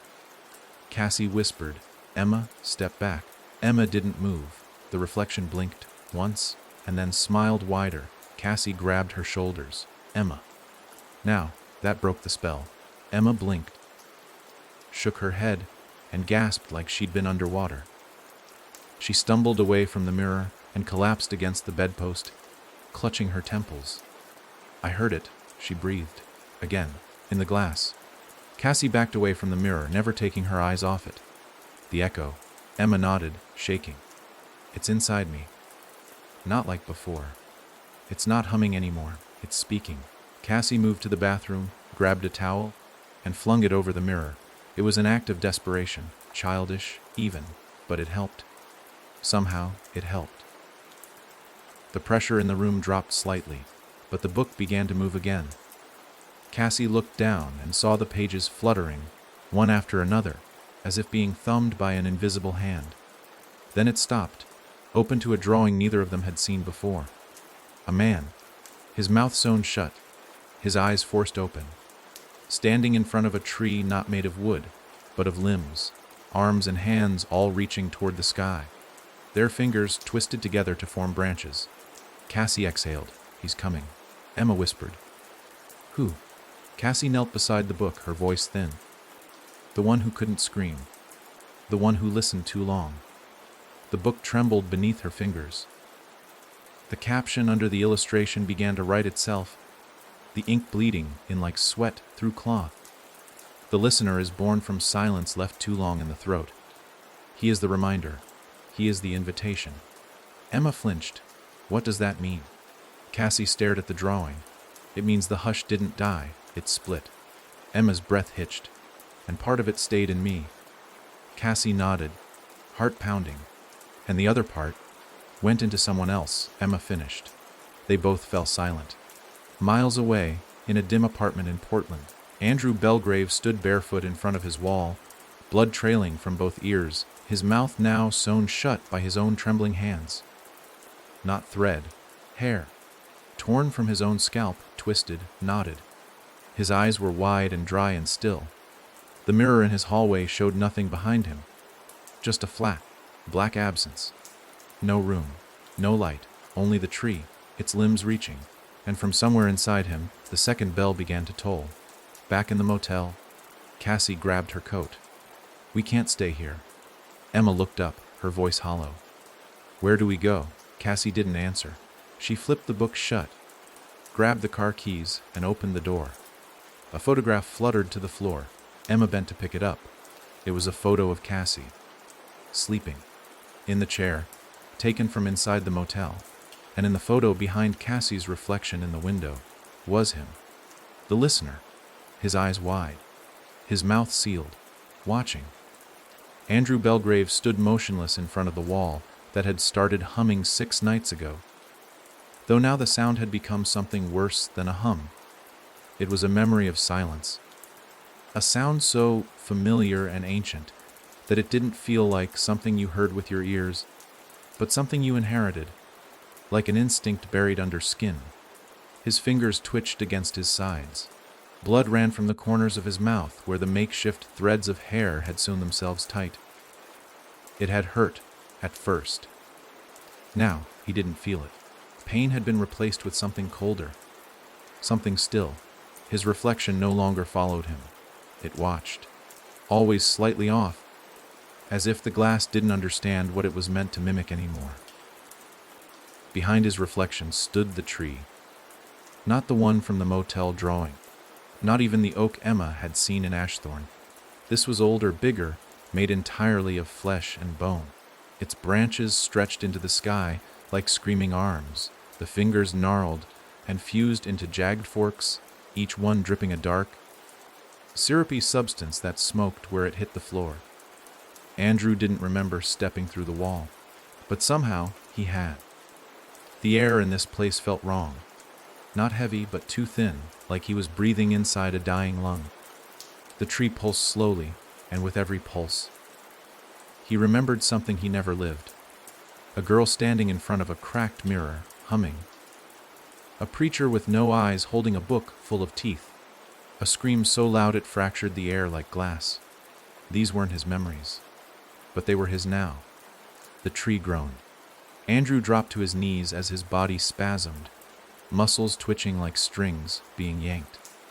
A sound built in his throat, a sob or a scream or something unnameable, but it went nowhere. His mouth was sealed, every inch of thread burned, pulling tighter, drawing blood. The tree liked silence. The tree loved it, and then the bell rang. It didn't toll like before. It shuddered. A ripple that spread through this strange place like a tremor, buckling the ground and making the tree flex, its branches creaking in delight. The sound split Andrew's mind down the middle. In one half, he remembered his life, his job, his mother, the girl he almost married. In the other, something was growing. The listener. It wasn't a name, it wasn't a role, it was a birthright. Something that had waited long enough for someone foolish or broken or lost to let it in. Andrew hadn't been any of those things, not until the echo. The humming had worn him down, whispered truths into his ear in the small hours of the night. You were born there. You left too early. Come back. Listen. He had listened. And now he was being rewritten from the inside out. From his mouth, sealed though it was, came a sound. It wasn't a voice. It was the absence of voice. A hole punched in the middle of the air, and through that hole, something stepped in. The listener stood, taller now, shoulders stooped with age that didn't belong to him. Fingers longer, skin taut and ashen. His eyes bled tears not of water, but of sound, liquid static dripping onto the floor in soft, hissing splashes. He was no longer Andrew. The man who had rebuilt churches and brownstones was now the mouthpiece of the echo, though his mouth would never open again. He walked, and with every step, walls bent around him. Lights flickered and died. The ground didn't shake, not yet, but the air did. People near him blinked twice, rubbed their eyes, felt their ears ring like they were remembering a trauma they'd never lived. They forgot him before they ever knew they saw him. In his pocket, a photograph. Emma, and Cassie, standing outside a gas station, arms crossed, their hair tousled by wind. Emma's face slack blank. Cassie's expression tight with worry. Neither of them looking at the camera. They didn't know they were being watched. But they would. Miles away, in a different state, Cassie pulled off the highway and into a small diner parking lot. Emma had been quiet the whole drive, curled up in the passenger seat like her bones were too tired to hold her together. She had stopped humming, but Cassie wasn't comforted. The quiet wasn't peace, it was waiting. Cassie had the book again. It sat in her lap, unopened, but warm. It hadn't written anything new in days. That in itself was terrifying. The book had always responded. Its silence meant it was either afraid or satisfied. Emma looked out the window. It's following us. Cassie didn't respond. Emma turned her head slowly, her voice like dry paper. He's awake now. The listener. He hears everything. Cassie swallowed. How do you know that? Emma pressed her fingers to her temple, her voice dull. Because I dreamed him. And when I woke up, I couldn't stop seeing his eyes. Cassie glanced at her. Did you see him? Emma nodded once. No face, just holes. Eyes that sucked the sound out of everything. And he was smiling. Cassie tightened her grip on the steering wheel. We need help. Emma leaned back against the window. Help won't find us. They can't hear what we hear. Cassie stared out at the road. Her voice barely more than breath. Then we find the tree. Emma didn't ask how she knew. She simply said, it's growing. Cassie turned toward her. Where? Emma looked ahead, past the diner, toward the horizon. Flat fields of tall grass. Telephone lines bowing under their own weight. The sky too bright for twilight. There, she whispered. Where things go to be remembered. Cassie frowned. A cemetery. Emma shook her head. A town that doesn't exist yet. Cassie's blood went cold. What do you mean yet? Emma's lips barely moved. Ashthorne didn't begin with a place. It began with a promise. Someone listened too long. They made a vow, and the town built itself around that sound. Cassie felt her fingers shaking. Then we have to stop the next one before it builds itself again. Emma smiled, just barely. I don't think we can stop it, she said. I think we can only decide who rings the next bell. Cassie looked out the windshield. In the distance, a road split into two paths. And from the center of that forked road, a single bell chime echoed once like a question. The town was not on the map. It didn't need to be. It was becoming. Cassie drove in silence, following the road that curved through the fields like it was laying itself down in real time. The further they went, the less familiar everything became. Not in the way unfamiliar towns felt, but in a deeper, more wrong way. The sky above them stayed the same shade of dull orange, never brightening or dimming, like the sun had stopped caring which direction to rise. There were no other cars, no birds, no wind. Only the road and the sound of tires on gravel. Emma hadn't spoken since they left the diner. She stared ahead with a calm that felt out of place, like she was rehearsing something silently. A scene she knew she'd have to perform again soon. Cassie wanted to shake her, to pull her back into fear, because fear meant something human was still left inside. But Emma just watched the road, and then the sign appeared. It wasn't bolted into the ground. It stood, lopsided, in the middle of a clearing to the right of the road, crudely painted, the letters uneven, dripping. ASHTHORNE. EST. So Cassie hit the brakes hard enough to jolt both of them forward. The tires screeched against the gravel, and for a brief second, the air around them shivered. The sound wasn't loud. It was like static, a crackle in the distance, like the world itself was buffering. Emma stepped out of the car first. She approached the sign like she already knew it would be there. Cassie followed. What is this? Emma knelt beside the wooden post, dragging her fingers through the dirt. The ground wasn't just soil. It was black, rich, warm, like it had been freshly turned by hands that never stopped working. It's the seed, Emma said. Cassie stared. The seed. Emma looked up at her. Of the new town. The new version. The echo is building it. It needs a place to rest, just like before. Cassie felt her heartbeat slow. Not from calm, but from that cold certainty that something unstoppable had already begun. We can't let it finish, she said. Emma nodded. Then we dig. They spent the next 4 hours clawing through the dirt with whatever they could find. Sticks, tire irons. Even their hands once they got desperate enough. The soil pulled back easily, like it wanted to be moved. But there was no stone, no roots. Nothing natural. The deeper they went, the more the dirt began to smell. Not of earth, but of old paper and blood, like books buried in flesh. Then, Cassie's hand struck something. Hard. She scraped away the rest, revealing a box. Not wood, not metal. It looked like it was made of bone, yellowed and porous, etched with carvings too faded to read. She reached for it, but Emma grabbed her wrist. Not yet, Emma said. Cassie looked at her, breathless. Why not? Emma's eyes weren't hers anymore. They glinted with something cold, something ancient. Because the listener is almost here. Cassie dropped to her knees, chest heaving. Then we destroy it now. Emma stared at the box. You can't destroy something that hasn't finished becoming. A sound split the air. Not a roar, not thunder, a groan. The trees surrounding the clearing began to bend inward. The wind returned, not natural but deliberate, circling them, forming a spiral. The sky darkened in seconds. Cassie looked up, heart racing. Is that him? Emma nodded. The listener follows where the bell is planted. He's coming to hear it ring. Cassie stood and grabbed the box with both hands. It was light, too light for something so important. It vibrated faintly, like something inside it was humming. Then she heard it, her name, whispered, not from Emma, not from around her, but from inside the box. She almost dropped it. Emma stepped closer. It's waiting for someone to open it. Cassie took a step back. What's inside? Emma's smile was slow, eerie in its stillness. The question. Cassie gritted her teeth. We're burying it again. Emma said nothing, but behind them, the woods split open. Branches tore aside. Leaves burned black, and from the smoke he came.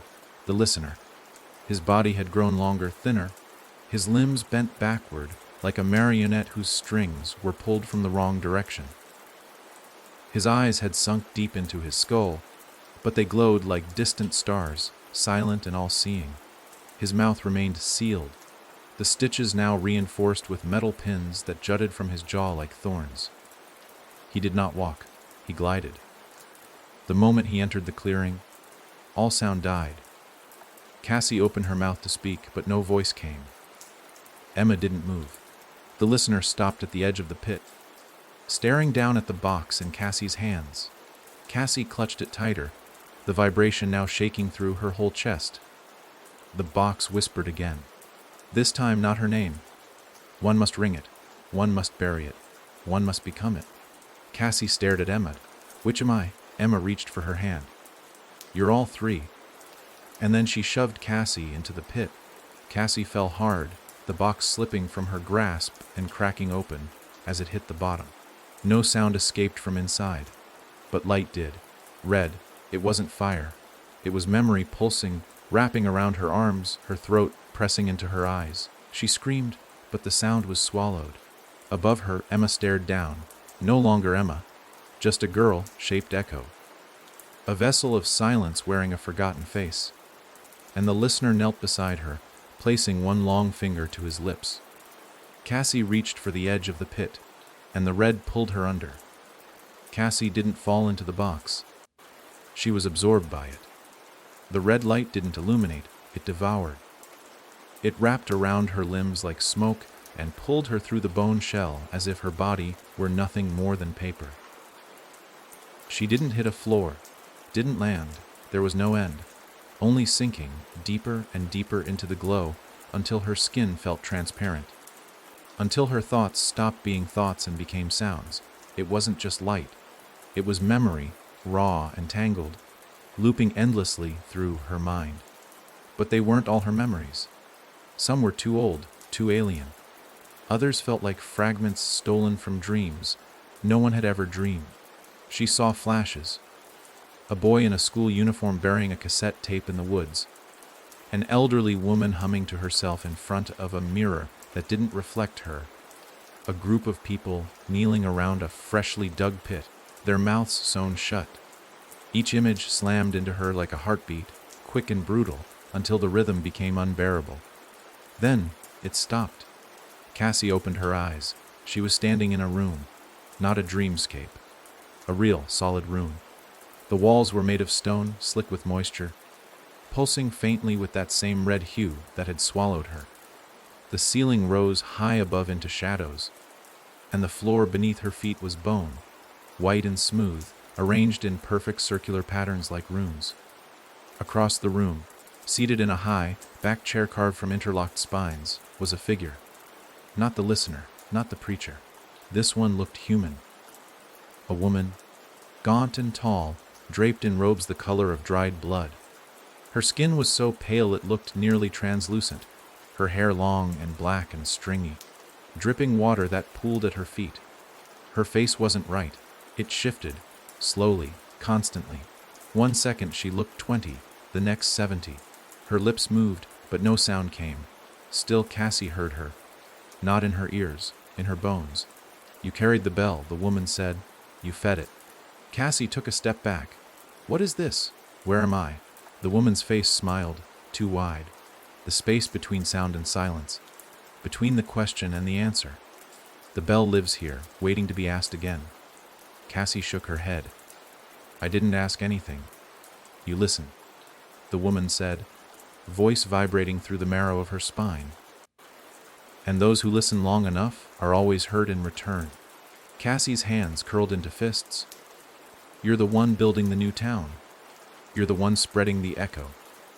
The woman stood, her form towering and unnatural.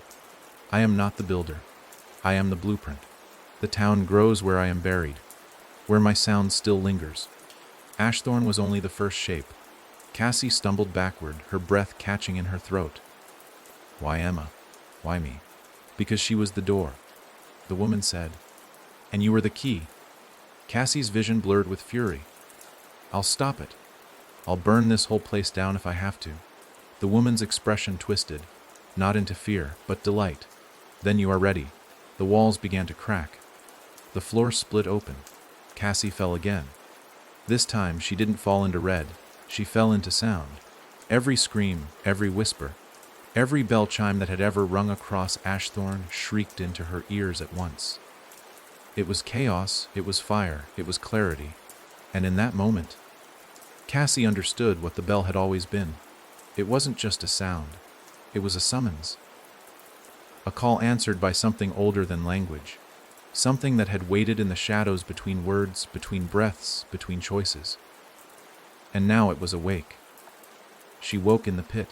Her fingernails clawed at soil soaked with her own sweat and blood. The sky above was bruised purple, and the air reeked of iron. Emma stood above her, no longer Emma. The shape remained, but the expression was gone. Her eyes were wide and glassy, and her mouth twitched as though mimicking human movement. The listener stood behind her, arms crossed over his too thin chest, head tilted like he was admiring a piece of art. Cassie rose, every part of her screaming, but her mind clearer than it had ever been. She had seen the root. She had seen the heart of the bell. And now she knew what she had to do. "You want someone to become it," she whispered, "but you can't decide who." Emma didn't respond. Cassie looked at her with something close to sorrow. "That's why you're waiting. That's why you pushed me. To see who the bell would choose." The listener took a single step forward. Cassie opened her mouth, and she screamed. Not a cry, not a scream of fear, a scream of rejection, of rage, of refusal. The ground quaked. The pit cracked further. The trees bent away. Cassie's voice became more than sound. It became a blade, slicing through the red fog, through the silence, through Emma. And Emma staggered. Her eyes flickered. For a moment she was there. "Cassie," she whispered. The listener turned and roared. No voice came, but the air folded inward. The pressure collapsed like lungs deflating. Cassie was thrown back, blood rushing from her nose and ears. But Emma moved. She turned toward the listener and spoke the first word Cassie had ever heard her say since Ashthorn collapsed, "No." The word broke like thunder, and the listener fell to his knees. The box in the pit shattered. The red light poured out like fire. And the bell, the real bell, the one that had never needed metal to ring, the one built from memory and guilt and buried promises, rang. The sound of the final bell didn't ripple. It pierced. It didn't move through the world like an echo. It carved through it, slicing through time, place, memory. In that moment, it was the only sound that existed, and everything else, wind, heartbeat, breath, became background noise. The trees bent, not away from the sound, but toward it, as if drawn to the gravity of a moment they had been waiting centuries for. Cassie couldn't move. She lay crumpled at the edge of the pit, every nerve in her body screaming, her ears ringing so violently she tasted metal. She'd heard the bell before, through Emma's scream, through the hush, through the box, but this time it wasn't a message. This was a declaration, and it was Emma who had rung it. But Emma didn't scream. She hadn't moved her lips. The word no had been the only sound she made, but somehow that single refusal had turned into the bell. She stood now in the middle of the clearing, knees shaking, blood trailing from her nose, her mouth, her ears. Her skin glowed faintly, like she was standing too close to lightning. The air around her crackled, not fire, not electricity, but intention. The listener knelt before her, not by choice, by force. His body twitched, spasmed. The threads that held his mouth sealed had turned black, curling and burning at the tips. His eyes, always open, were wide with something that looked terrifyingly close to fear. The echo inside him had no anchor now, no tether. Emma had cut the line. Cassie pulled herself to her feet, limbs trembling, and staggered toward Emma. "What did you do?" Emma didn't look at her. She was still staring at the listener. "I told it to stop," she said, her voice low, hoarse, but steady. It listened. Cassie was crying now, not from sadness, but relief and exhaustion tangled together. She looked down at the shattered box, now no more than a hollow husk. The red light that had poured from it was fading, retreating into the soil, the air, the memory. The pit began to collapse, the soil folding inward like a mouth closing. The trees around them groaned, but it wasn't that eerie, creaking protest anymore. It sounded final. The echo was folding in on itself. Cassie grabbed Emma's arm. "We have to go. This place is ending." Emma turned toward her, and for the first time in what felt like lifetimes, she was herself. Her eyes, her voice, her name, they were all hers again. "I remember now," she whispered. Cassie didn't ask what she meant.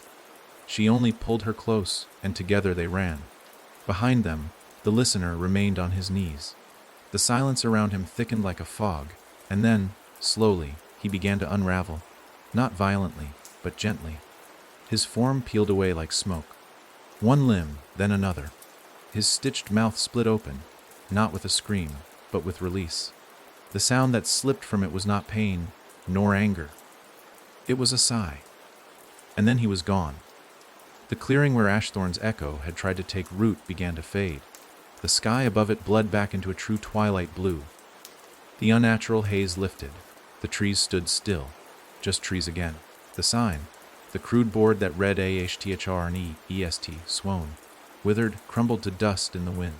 Cassie and Emma made it back to the car as the first stars began to prick the sky. They didn't speak for a long time. The engine started. The gravel road stretched out before them, unspooling like ribbon, now empty. The air smelled like rain that never fell. Cassie broke the silence. "Did we stop it?" Emma stared out the window. "We stopped this one." Cassie looked at her. "Is there going to be another?" Emma didn't answer. Because somewhere, far from that dying clearing, in a city that had never known silence, someone heard the bell. They were just a child. 7, maybe 8. sitting alone in a bedroom with peeling wallpaper and the sound of arguing parents echoing through the paper, thin walls. The child hummed a tune they didn't know they knew. And in the corner of their room, in the mirror nailed to the wall at just the wrong angle, a shadow smiled. The bell was silent again. But the echo never truly stopped. The child's name was Rowan.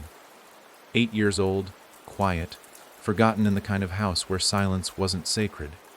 It was tactical. A way to avoid being noticed, to avoid catching the attention of two people who had long since given up on loving anything, including each other. Rowan had long ago learned that sound was dangerous. Voices led to arguments. Arguments led to doors slamming. Slamming led to fists. So Rowan stopped making noise. But the melody was different. It arrived in pieces at first. Little fragments hummed under breath while playing with broken action, figures or drawing strange symbols in the condensation of the bedroom window.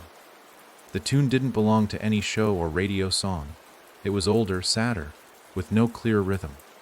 Yet it stuck in the teeth like a secret waiting to be told. Rowan didn't know where it came from, but it felt good, safe. Like the melody listened back. The mirror was old, nailed crookedly above the dresser, frame warped, silver backing flaking away at the edges. Most days Rowan avoided looking directly into it. Something about the way the reflection always seemed a second too slow made the stomach twist in discomfort. But that morning, after humming the tune in full for the first time, Rowan glanced at the mirror and saw something that didn't belong. A figure. Tall, lean, bent at the shoulders. Its body was dark, blurred, as though seen through thick water. Its face was unclear, but where the eyes should be, there were holes. Not empty, not sockets, just holes through which nothing could be seen. And then it waved. Rowan blinked. The mirror was empty again. That night, the humming wouldn't stop. Not when the parents screamed through walls. Not when the lights flickered and shadows twisted in the hallway. Not even when Rowan lay curled under the blanket, wide-eyed and shaking. Because now the melody hummed itself. It crawled from the corners of the room, from the silence between the clock ticks, from inside the mirror. It whispered in tongues the child didn't know how to speak, but understood perfectly. The bell didn't ring. It waited, and Rowan listened. Across the country, Emma sat on the motel bed, staring out the window at a storm that refused to arrive. The clouds hung heavy, like they were listening too. She had barely spoken since they left the pit. Her eyes still carried the red glow in their corners, faint, like after images burned into vision. Cassie had tried to talk, tried to distract, but she understood now that what Emma carried wasn't just memory or trauma. It was the tone, a pitch so exact, so sharp, it could cut through space itself. Emma had become the one who said no, the one who rang the bell without permission. And that did something the echo never expected. It broke the pattern, but not forever. Cassie flipped through the book again, though its pages remained blank.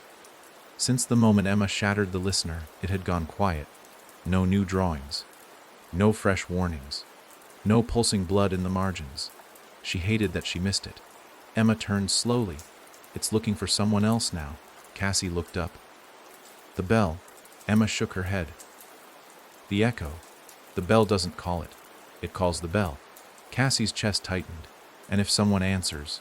Emma didn't respond, because she already knew someone had. The echo didn't die. It relocated. A new place. A new listener. A new voice. In Rowan's room. The mirror cracked. Not shattered. Cracked. A hairline fracture traced across the surface, cutting through the child's reflection. Not randomly. Deliberately. A line that passed from the forehead to the heart. A split. Rowan didn't flinch. Just sat on the edge of the bed, humming the tune again. Faster now. And in the hallway, the arguing parents went silent mid-sentence. No footsteps. No doors. Just quiet. Like the house had taken a breath, and then held it. Rowan stood and approached the mirror. The crack widened. Not with sound, not with force. just widened. Something behind the glass leaned forward, still blurred, still wrong, but closer now, and it began to hum with Rowan, perfectly in sync. Back in the motel, Cassie felt the temperature drop. She looked up from the book. Emma was staring into the corner of the room. Still. Frozen. "What is it?" Cassie whispered. Emma's lips barely moved. "Someone's listening." Cassie stood. "Where?" Emma's eyes filled with something dark. Not fear. Not pain. Recognition.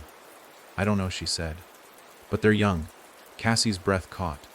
"Then we find them." Emma shook her head. "We won't have to." Cassie stepped closer. "Why not?" Emma looked up, her voice hollow. "Because they'll come to us." Rowan hadn't spoken in 2 days. But it wasn't because anyone noticed. Their parents hadn't emerged from their room since the argument 2 nights ago, the one that had stopped halfway through a shouted sentence and never resumed. The TV stayed on in the living room, playing the same static-filled cartoon loop, the same canned laughter breaking the silence every 7 seconds like a metronome. Rowan didn't eat, didn't sleep. The humming had filled their body entirely now, not just as a tune but as a presence. It had changed them, not just inside, but physically. Their reflection no longer blinked in time, no longer followed the same movements. The crack in the mirror had grown longer, branching into a pattern like a tree limb reaching across the glass. And now it hummed back. Each time Rowan stood in front of the mirror and let the tune slip from their throat, the reflection sang in harmony, though its lips never moved. The second voice was deeper, older, like someone humming through clenched teeth from a place buried far below. Rowan liked it. More than liked it, needed it. The echo had found a willing vessel, not through trauma, not through fear, through neglect. Rowan had never been seen, not really, and now something was looking straight into them. And it saw everything. The house was starting to change, not visibly, not to the casual eye, but in the stillness. The refrigerator no longer hummed. The clock hands didn't tick. The vents stopped blowing air. It was as if every system that made noise had paused to listen, waiting for Rowan to hum again. And when Rowan did, the shadows on the walls seemed to bend slightly toward them, stretching like dancers reaching toward music.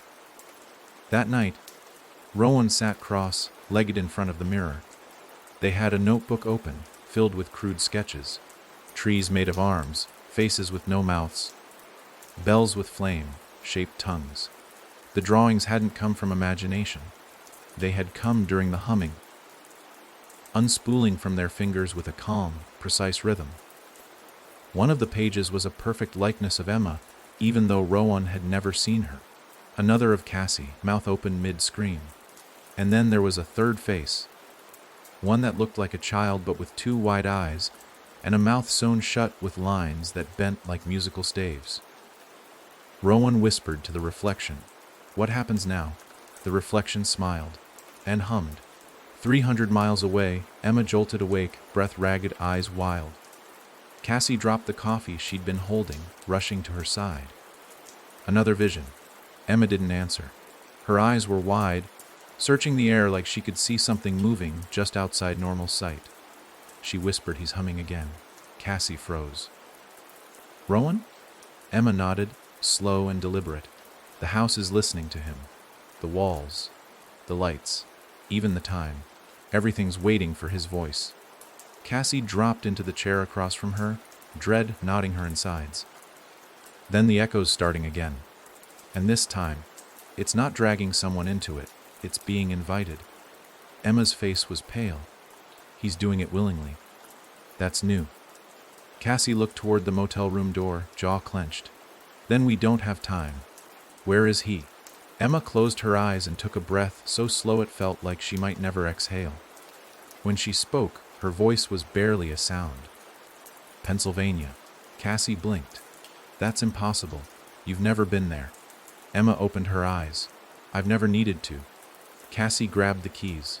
"Then we go. Tonight." Emma stood slowly. "He doesn't know what he's opening, Cass. He thinks it's a friend." Cassie looked at her. And if we don't stop him? Emma didn't answer. She didn't have to, because they both felt the same pressure, the same whisper under the skin. The final bell hadn't ended the echo. It had only marked the next chorus, and Rowan was its voice. In Rowan's room, the air shimmered as the mirror buckled inward. Not broken, not shattered. It turned. A ripple passed through the glass as if it were water. And through that surface, something began to emerge. A hand. Long fingers, nails like obsidian. Not reaching toward Rowan, reaching with them. Offering, not taking. The child reached up and touched it, their small hand against the dark glassy palm. The mirror rippled again. And then, for the first time, the figure on the other side spoke. Not with a voice, with silence. An invitation so loud it made Rowan's ears bleed. But Rowan didn't cry. They smiled, and began to draw a door, not on paper, on the wall itself, line by line. Each stroke hummed into the house like a note on a page. The house listened. The house shifted. Down the hall, their parents still hadn't moved. One might have said they were asleep, but no one sleeps with their eyes open and mouths wide in silent horror. Something had already passed through, and it had no name yet. But soon, Rowan would give it one. The town was called Millhaven, a place so ordinary it could vanish into the folds of any map. 2 gas stations, 1 grocery store, a post office that hadn't updated its hours since 1987. The people were quiet, polite in the way small towns are friendly at the surface, guarded beneath. Nothing strange ever happened in Millhaven. And that was precisely the problem. Because something was happening now, and no one was ready for it. It began at the edges. Lights flickered in the school, hallways, even though there hadn't been a storm. The librarian started hearing voices in the space between flipping pages, soft humming where there should have been silence. Dogs barked at corners. Old radios turned themselves on at exactly 3:33 a.m. every night, playing no station at all. Just static that wavered like breath, but no one connected it to the child. Rowan walked to and from school alone, the way they always had. Teachers noted the silence, but not with concern. They'd always been quiet. The change was subtle. A stare held too long. A humming sound that never quite stopped, even when their mouth was closed. The sketches on the back of math tests that no one could explain. The door was finished. Not just drawn now. It stood in the bedroom. Full-sized, carved into the very structure of the wall like it had always been there. Like the house had been built around it. No knob. No handle. Just a round, smooth indentation in the center shaped like a palm. Rowan touched it every night before bed. And every night, the voice on the other side came closer. Not words, emotion, craving, anticipation, joy. Emma and Cassie arrived just before dusk. The town greeted them with apathy. No one looked twice at their dusty car. No one questioned why 2 strangers checked into the town's only motel with faces that hadn't smiled in weeks. But even as the receptionist handed over the keys, Emma felt it. A pressure in the air, the weight of a breath held too long. Cassie unpacked slowly, her eyes fixed on the room's cracked ceiling, the pattern in the water stains forming something that looked disturbingly close to a tree. "It's here," Emma said flatly. Cassie didn't ask how she knew. The air was too still. "Do we know where?" Cassie asked. Emma moved to the window. "We don't need to." And across town, in a house nestled between identical ranch-style homes with sun-bleached siding, Rowan placed their palm against the center of the door. It clicked. The wall shifted like skin under touch. The door slid open without sound. On the other side, darkness. Thick, not absence, but presence. A darkness that waited, welcomed, knew them. Rowan stepped through. Cassie dreamed that night, but it wasn't her dream. She stood on a long road that forked in 3 directions. In the center of the fork was a figure, a child, humming to themselves, hands behind their back. On one side of the fork stood Emma, eyes glowing faintly red, face unreadable. On the other side, the listener. Only this time, the listener had no mouth, and neither did Emma. They both stared at the child, waiting for Rowan to choose. Cassie tried to speak but found her voice gone. She ran forward, screaming soundlessly. Rowan turned. Their eyes were black, not with shadow, but with depth. They opened their mouth, and the bell rung. Cassie jolted upright in bed, drenched in sweat. Emma was already sitting up, staring at the motel door. "You heard it too," Cassie whispered. Emma nodded. "He's through." Rowan stood inside a hallway that didn't belong to the house. The walls were red, pulsing faintly, the texture more like flesh than plaster. The air smelled of ink and old breath. Along both sides of the hall were doors, identical, wooden, each marked with a number. Though the numbers weren't in sequence, they shifted when not looked at directly. Rowan walked slowly, fingers trailing the wall, the tune still humming in the back of their throat like a second heartbeat. The voice was clearer now. Still not speaking, but pushing thoughts into their head. "You are seen. You are chosen. You will not be left behind." A door creaked open on its own. Rowan stepped inside. It was a classroom. Empty desks. Chalkboard smeared with half-erased words, and at the center, standing barefoot on the teacher's desk, was Emma. Except it wasn't. The face was right, but the eyes were black, lips sewn tight. Her skin was gray and cracked, as if made from ash. She raised one hand and pointed at Rowan. Behind them, the door slammed shut. Back at the motel, Emma gasped. She staggered back from the mirror in the bathroom, clutching her chest. Cassie caught her. "What? What is it?" Emma's voice cracked. "He's inside already. He's seeing me, but not me." Cassie frowned. "What does that mean?" Emma stared at her own reflection. "The echo's using me as its shape. It's not chasing Rowan. It's welcoming him. With a face it knows he'll follow." Cassie's stomach turned. "Then we have to get to him now." Emma nodded, her voice steel. "If he opens the next bell, there won't be a pit to bury it in." Cassie blinked. "Why not?" Emma met her eyes. "Because this time, the echo isn't building a town." She paused, breath trembling. "It's building a world." The house looked the same from the outside. That was the first trap. Just another quiet home with rusting gutters, a sagging porch, and a front yard that hadn't seen a rake in months. Cassie stood on the sidewalk, heart pounding, staring at the front door. There were no screams, no smoke, no ominous glow, just windless silence, the kind that made your teeth feel too large in your mouth. Emma stood beside her, unmoving, hands clenched at her sides. The humming was louder here, not through the ears, through the bones. It vibrated in her spine, in the marrow, like something buried under the concrete was calling her name through clenched jaws. Cassie could tell Emma wasn't all there anymore. She wore her body like a costume now, trying to hold shape while the echo behind her eyes threatened to show itself again. "He's in there," Emma said, her voice low and tight, like she was trying not to wake something by speaking too loud. Cassie didn't respond. She didn't have to. They both knew what was waiting behind that door wasn't just a child. It was the door itself. Rowan wasn't walking into the echo. He was becoming it. They stepped forward. The grass crunched underfoot though it hadn't snowed in weeks. The porch groaned.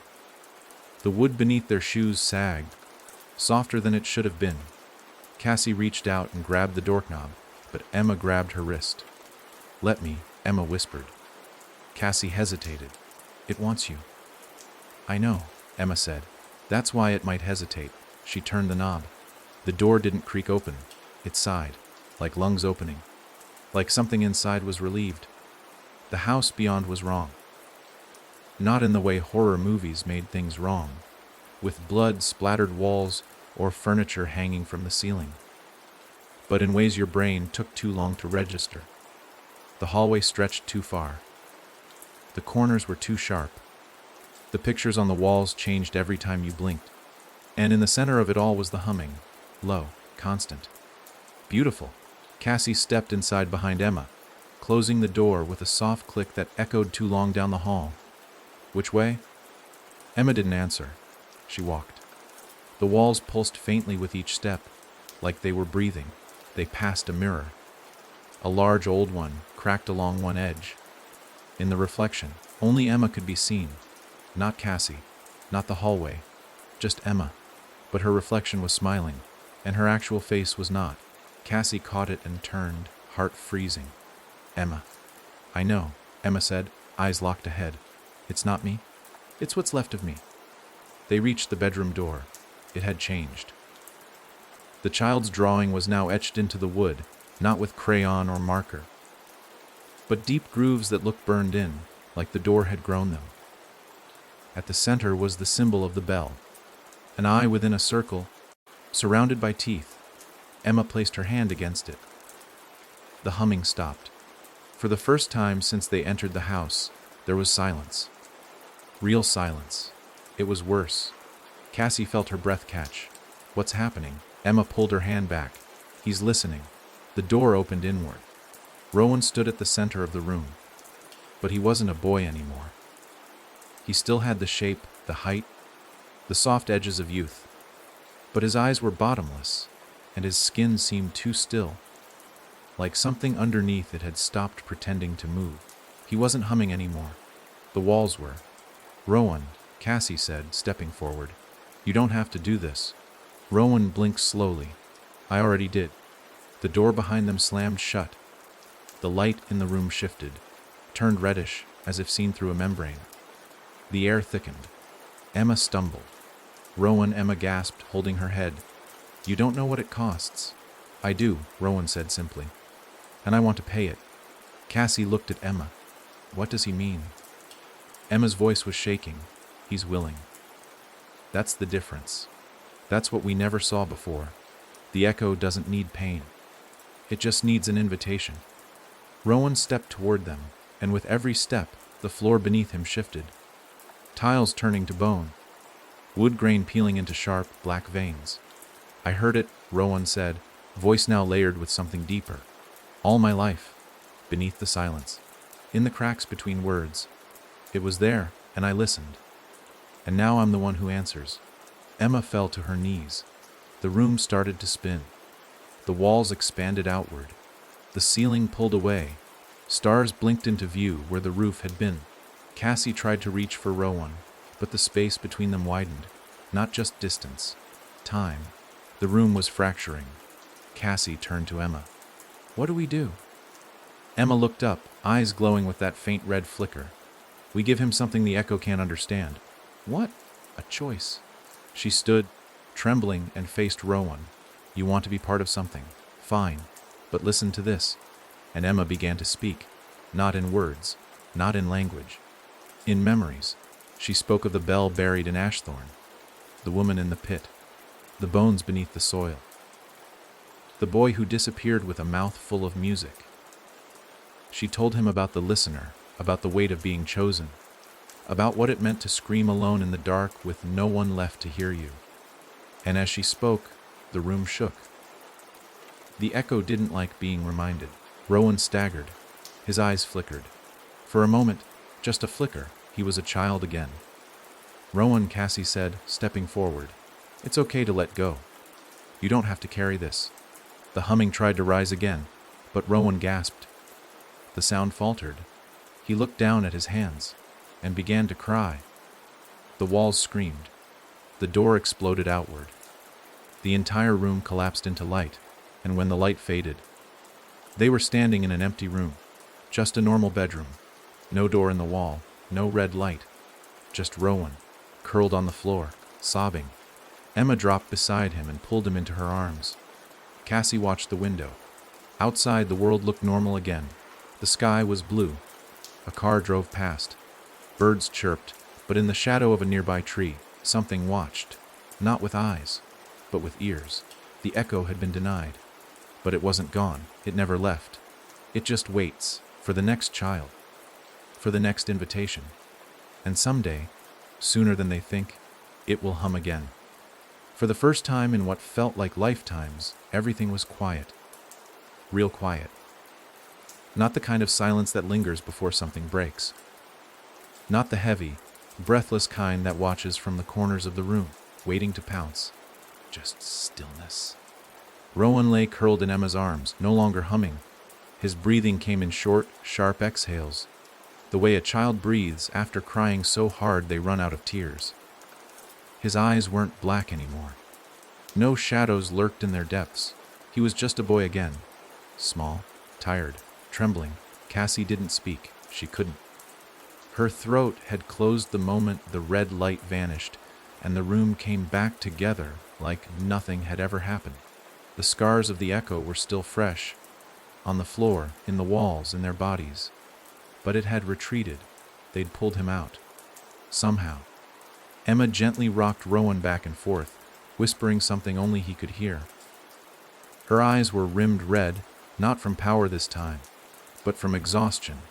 She looked like she'd aged 10 years in the span of 10 minutes, but her voice stayed soft, steady. "Human, where did it go?" Cassie asked finally, her voice like gravel. Emma didn't answer right away. She stroked Rowan's hair. "It's not gone." "I know," Cassie said, "but where is it now?" Emma looked up. Her gaze shifted toward the window. The sky was pale, cloudless, perfect. It made her skin crawl. "It's in the spaces again," she said. "In the cracks we don't see. Waiting for another child who knows how to listen before they know how to speak." Cassie leaned against the wall, letting her head fall back. So this wasn't the end. Emma smiled, but there was no joy in it. There is no end. There's only the next one. Rowan slept for nearly 16 hours. When he woke, he didn't scream. He just blinked and stared at the ceiling, unmoving, as if unsure which world he'd opened his eyes into. Cassie watched him from the edge of the bed, a cup of tea cooling in her hands. "Do you remember it?" she asked. Rowan nodded slowly. "All of it." Cassie hesitated. "What was it like?" Rowan turned his head toward her. "It doesn't hurt you." "Not at first. It just makes you feel wanted." Cassie's chest tightened. Rowan continued. "It shows you everything you never had. Makes you think it's yours. And then it asks you for a piece. Just a small one. Something no one else will notice is missing."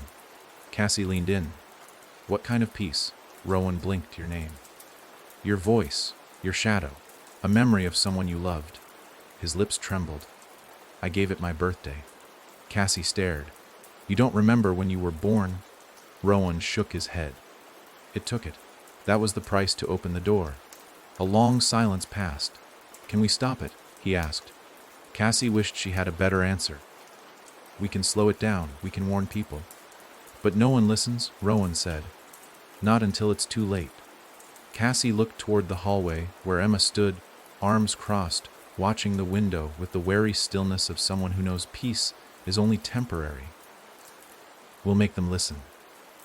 That night, the three of them left the house. They didn't speak to Rowan's parents. They were gone, physically still present, but their eyes hollowed, expressions vacant, as if the echo had reached inside and pressed mute. Emma said the damage might fade in time, but she wasn't sure. The echo doesn't always erase. Sometimes it just disconnects. They drove until the town disappeared behind them, swallowed by trees and dust. Emma didn't say where they were going. Neither did Cassie. Rowan slept again, this time with no humming beneath his breath.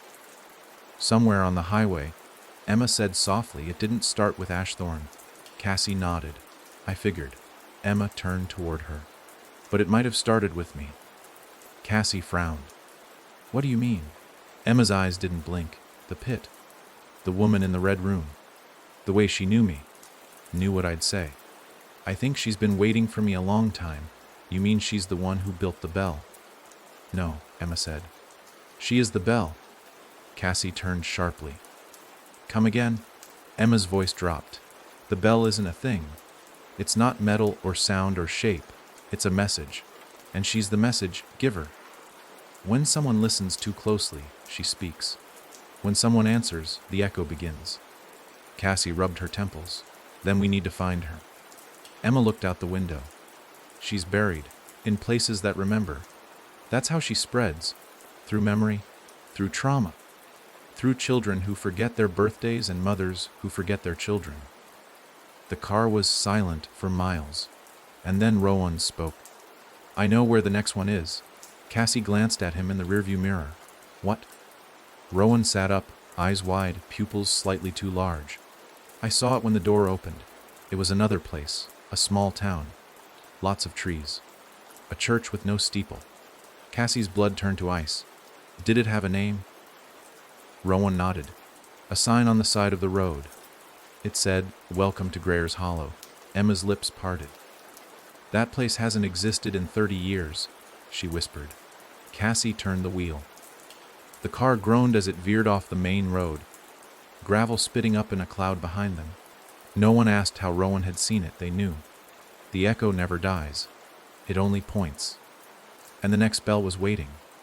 Not to be found, but to be rung. Grayer's Hollow wasn't on any map that hadn't yellowed with age. Even the digital GPS flickered when Cassie typed the name in, glitching once before it finally spat out a location that didn't make sense. A pin floating in the middle of nowhere, surrounded by forest, with no marked roads leading in or out.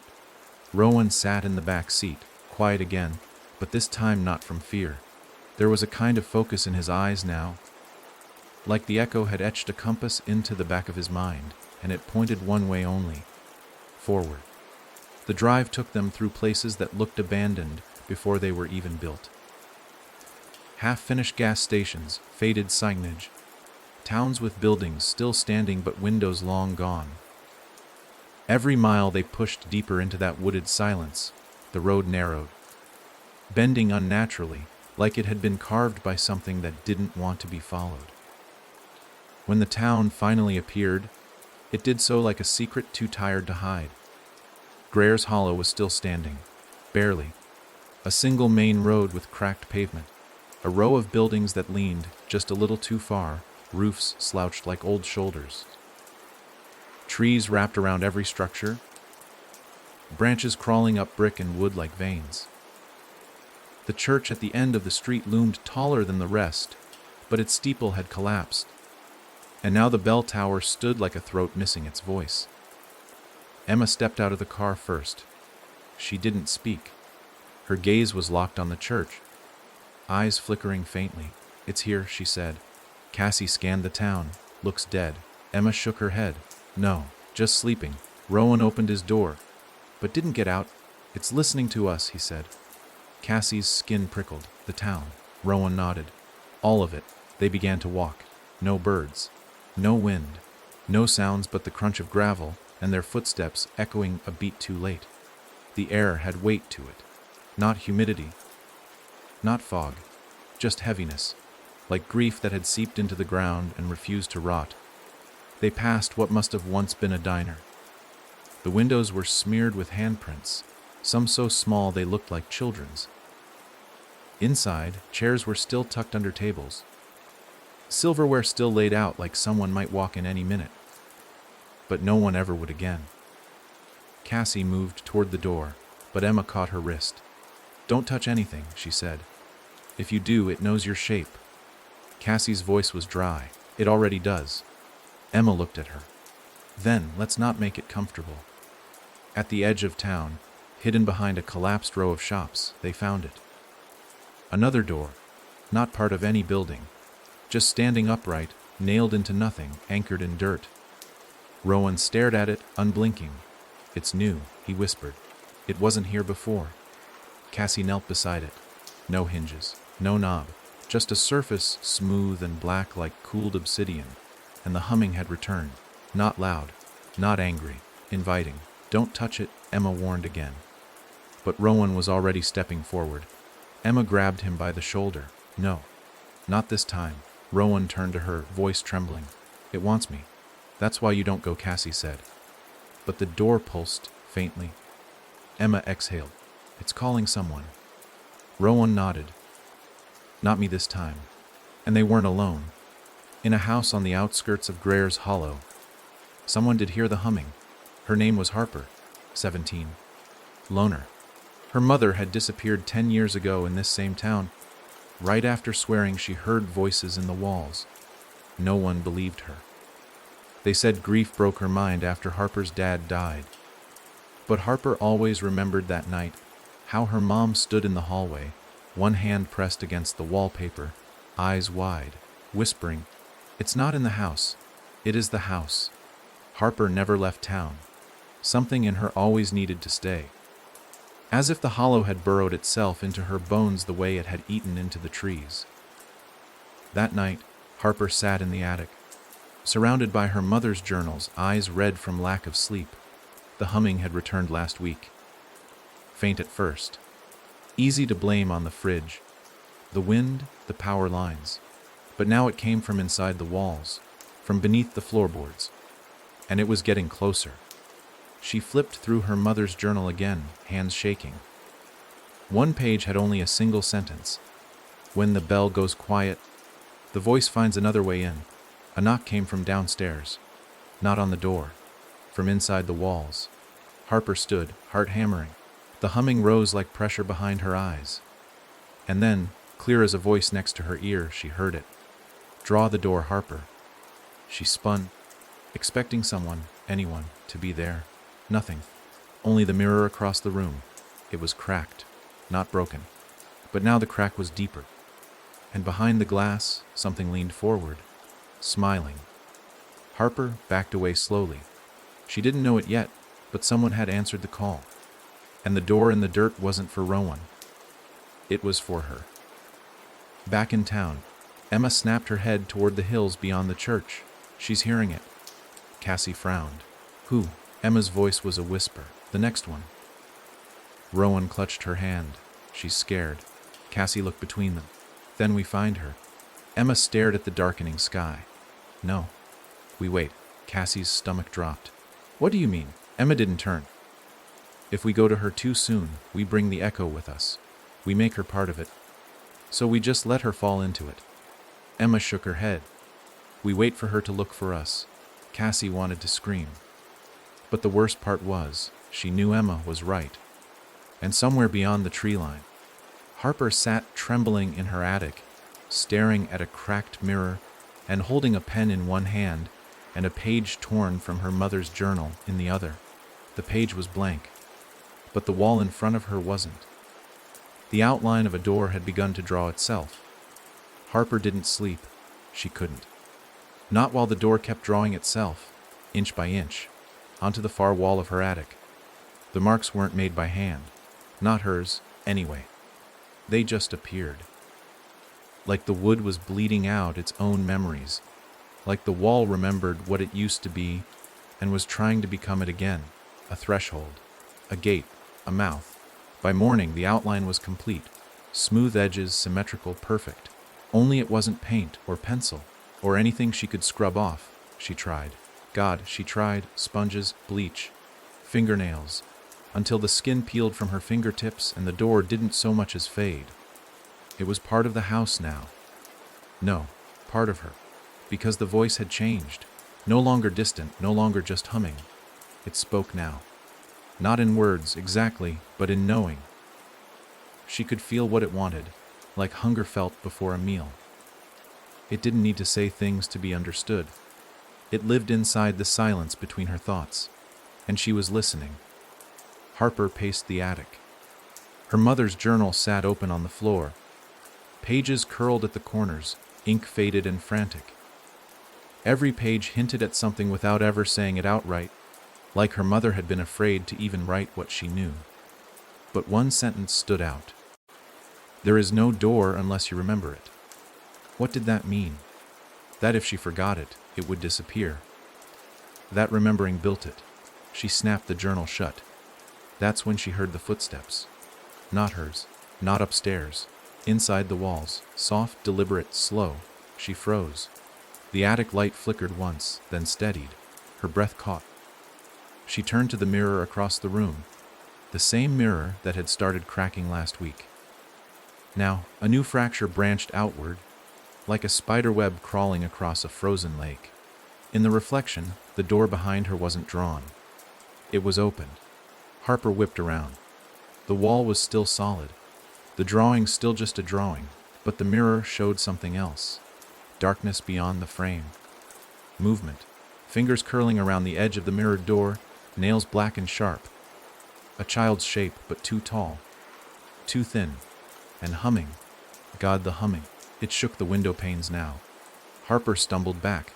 "Stop," she gasped, voice barely a whisper. "Please stop." But the reflection didn't stop. The child in the mirror stepped forward, and where her feet should have made no sound, there was the crunch of dry leaves. Not floorboards. Leaves. Like she was stepping through a forest that shouldn't be there. Harper turned and ran. Down the attic steps. Down the hallway. Past the kitchen with its dead light bulbs and empty fridge. Outside. Into the morning sun that somehow felt colder than the attic. She didn't stop until she reached the main street. She'd grown up here, what was left of it. Most people had gone. Died, moved, or disappeared. What remained were the stubborn ones. Or the ones who didn't realize the place was eating them.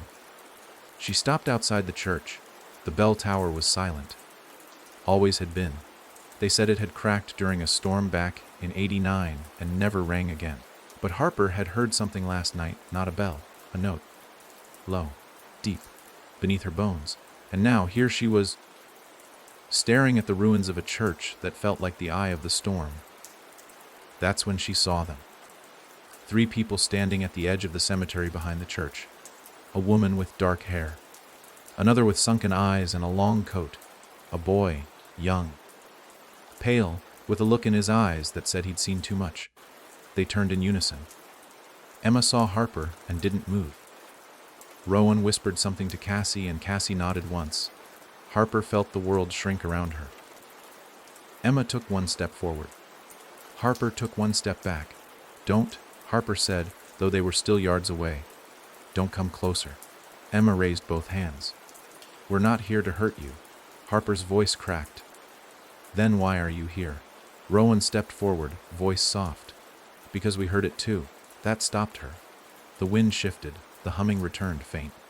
Behind her, not from the house. From beneath the church, Harper flinched. Her eyes darted to the ground. "It's spreading." Emma nodded. "It always does." Cassie looked around. "What's under this town?" Harper hesitated. "Roots." "Roots of what?" Harper met her eyes. Of her. They all knew who her meant. Emma whispered, "The woman in the red room." Harper's voice dropped. "My mother called her the Hollowed Queen." Emma felt her knees weaken. Cassie steadied her. Harper continued, "She's not just in the door. She is the door." Rowan nodded. "She's waking up." And then, all at once, every door in Grayer's Hollow slammed shut. Bang, bang, bang, over and over. Like a rhythm, like a drum beat. Cassie spun. "What the hell?" Harper looked at the church. "She knows we're here together." Emma swallowed hard. "She's not waiting anymore." Rowan looked up at the sky. There were no birds, no clouds, just a wide, endless red smear stretching across the horizon like a wound. Harper took a step closer to the others. "We have to go back," she said. Cassie blinked. "Back where?" Harper turned slowly. To the attic, and in the distance, in the cracked mirror that no one looked at anymore, the girl with no eyes grinned. The echo had never wanted just one voice. It wanted a choir. And now it was almost ready to sing. They moved as one, like a single breath held tight between them all, through the narrow, overgrown paths of Grayer's Hollow and back to the house where Harper's life had quietly unraveled. The wind had turned strange, no longer cold, no longer warm, just off. The kind of air that made your skin remember old wounds. The sky above was beginning to rot into dusk, though the sun hadn't yet set.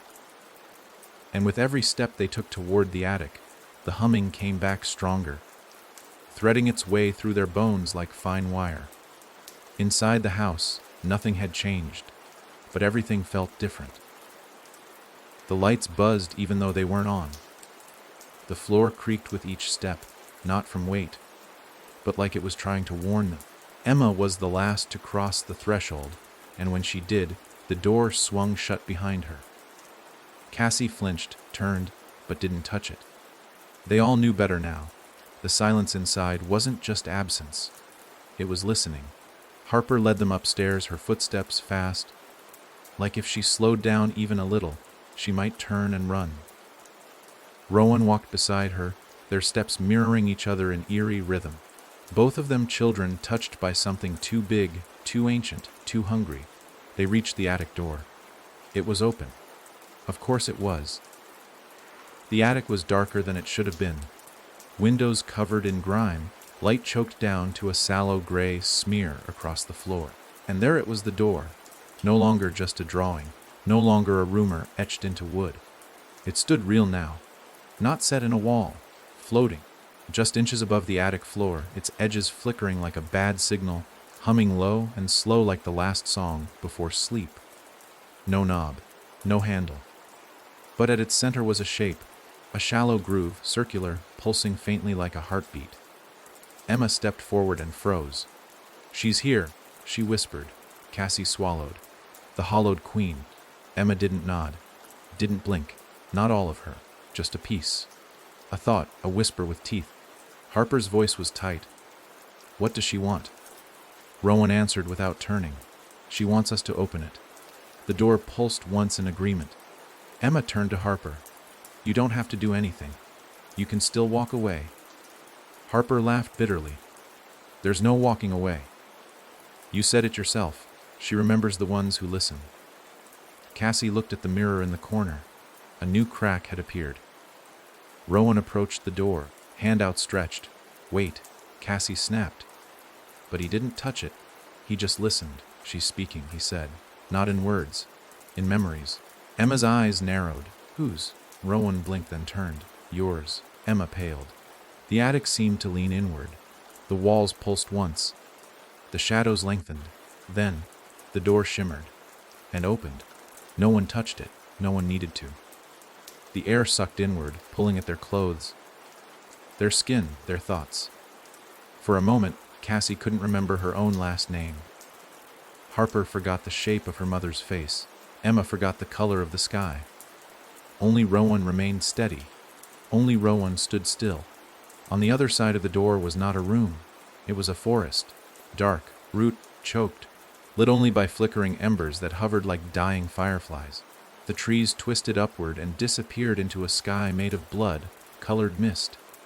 And standing in the distance, through the trees, was a house. Not built of wood or stone, but teeth. Long, thin ivory, white bones rising in columns, wrapped in veins and something like hair. Rowan stepped forward. "Rowan," Emma warned. He turned to her. "We have to see what's on the other side. We have to know." Cassie moved beside him. "We all go. No one steps through alone." Harper grabbed a flashlight. It flickered. Emma hesitated and followed. The instant their feet crossed the threshold, the air changed. It was thicker. Sound moved slower. Even breathing felt harder, like the oxygen had to ask permission before entering your lungs. The door vanished behind them. Not closed. Gone. They were in it now. The forest groaned. Not from wind, but from something moving beneath the roots. Harper whispered, "This is a memory." Cassie looked around. "What?" Harper's voice was distant. "It's her memory. The hollowed queen. This forest, it's the place she was born." Rowan knelt near one of the trees. "Look." Carved into the bark were symbols. Circles, teeth, bells, eyes. All of them flickering when viewed directly. Emma touched the trunk and gasped. She staggered back, her hands trembling. This is Ashthorn." Harper frowned. "No, this isn't your town." Emma shook her head. "No, not the Ashthorn. The first one. Cassie stepped forward. "You're saying this happened before." Rowan looked at them all. "This happened a long time ago. Before names, before towns, before walls." A scream echoed through the trees. Not human, not beast. Something between. They all turned toward the house made of teeth. The door at its center cracked open. Emma whispered, "She's waiting," and they walked. Each step felt longer than the last. The trees seemed to shift, guiding them forward until they stood before the door of the house. The same groove, the same hum. But this time, the voice behind it spoke, in 1,000 whispers all at once. "You found me." Harper's knees buckled. Emma caught her. The door began to open. And inside was not a room. It was a well, deep, endless, filled with faces, some crying, some screaming. some smiling too wide. Rowan looked into the dark and whispered, "These are the ones who said yes." Emma's breath caught, and the ones who said nothing. The hollowed queen waited at the bottom, eyes like bells, fingers like roots, and a mouth full of us. The door behind them closed. The forest swallowed its newest memory, and the world above began to forget them, one name at a time, until there was only the humming and the hunger. There are places in the world where time moves wrong, where memory and dream twist like vines around bone, where footsteps leave echoes but no footprints, and breath feels borrowed. The well inside the house of teeth was such a place. It didn't go down so much as it pulled in, dragging everything, light, thought, even identity, into a spiral of unmaking. The moment the door sealed behind them, Cassie felt something leave her. She couldn't name it. A word, a moment, a piece of her childhood. It vanished so cleanly, she didn't even notice the hole it left behind. Rowan was already walking toward the edge of the well, drawn as if by gravity. The voices inside it layered atop one another, murmuring in forgotten dialects, hissing names that hadn't been spoken in centuries. Some begged, some laughed, some simply waited. Emma reached out to grab him, but her hand stopped an inch from his shoulder. Stopped because the air around him had changed. It shimmered like heat on asphalt, rippling with something that watched her hand before she moved it. "He's already part of it," Harper said. Her voice was cold, not from fear, but from realization. The Queen's been feeding him pieces of herself since he was a baby. Cassie turned to her. "What do you mean?" Harper's eyes didn't leave Rowan. When children hum in their sleep, when they speak to corners of empty rooms, when they forget the names of people they love, but remember songs no one ever taught them. That's her. She plants things, buries them in your thoughts, grows them until you start mistaking her voice for your own. Rowan stopped at the edge of the well and spoke. "I can see her." Emma moved closer, carefully. "What does she look like?" Rowan didn't answer for a moment. "Then she looks like us." Cassie swallowed. "Us." Rowan turned, eyes gleaming. "She wears the faces of those who forget. She's shaped like regret. Like the things you don't say until it's too late." Emma's hand found the wall for support. "Is she awake?" she asked. Rowan nodded, almost. Beneath them, the faces in the well began to rise. Not physically, spiritually. Their emotions crept into the room like fog, sorrow, betrayal, guilt, longing. The deepest kinds of feelings, the ones no one can explain without crying. And among those faces, one rose higher. A woman. Emma gasped. It was her mother. Young, untouched by the years, smiling in a way Emma hadn't seen since she was 5 years old. "Mom," Emma whispered, falling to her knees. The face in the well tilted its head. "You left me," it said. The voice wasn't quite right. Too smooth. Too calm. Emma shook her head. "No. You die. You forgot me." Tears welled in Emma's eyes. "I never." "You sang the lullaby to someone else," the voice said. Cassie stepped forward. "Don't listen. That's not her. That's her using your pain." But it was too late. Emma stepped toward the well. The Queen smiled through her mother's face. Rowan grabbed Emma's arm. "Don't. She wants you to fall in. That's how she feeds. You fall in with love in your heart, with hope, with memory. She eats that first." Emma trembled. Harper was already moving. She stepped up beside Rowan, holding out the journal her mother left her. "There's something in here. A name." Cassie frowned. "A name." Harper flipped to the last page. "She only fears one thing." Cassie moved beside her. "What?" Harper read aloud. "The child who remembers the song backward." Rowan's eyes widened. "I know it," he said. Emma looked at him, confused. "The lullaby." Rowan nodded. "She gave it to me when I was little. But I never sang it the way she wanted. I always reversed it in my head, just to be annoying." Harper held the journal closer. "Sing it." Rowan hesitated. Cassie reached out, resting a hand on his shoulder. "Please."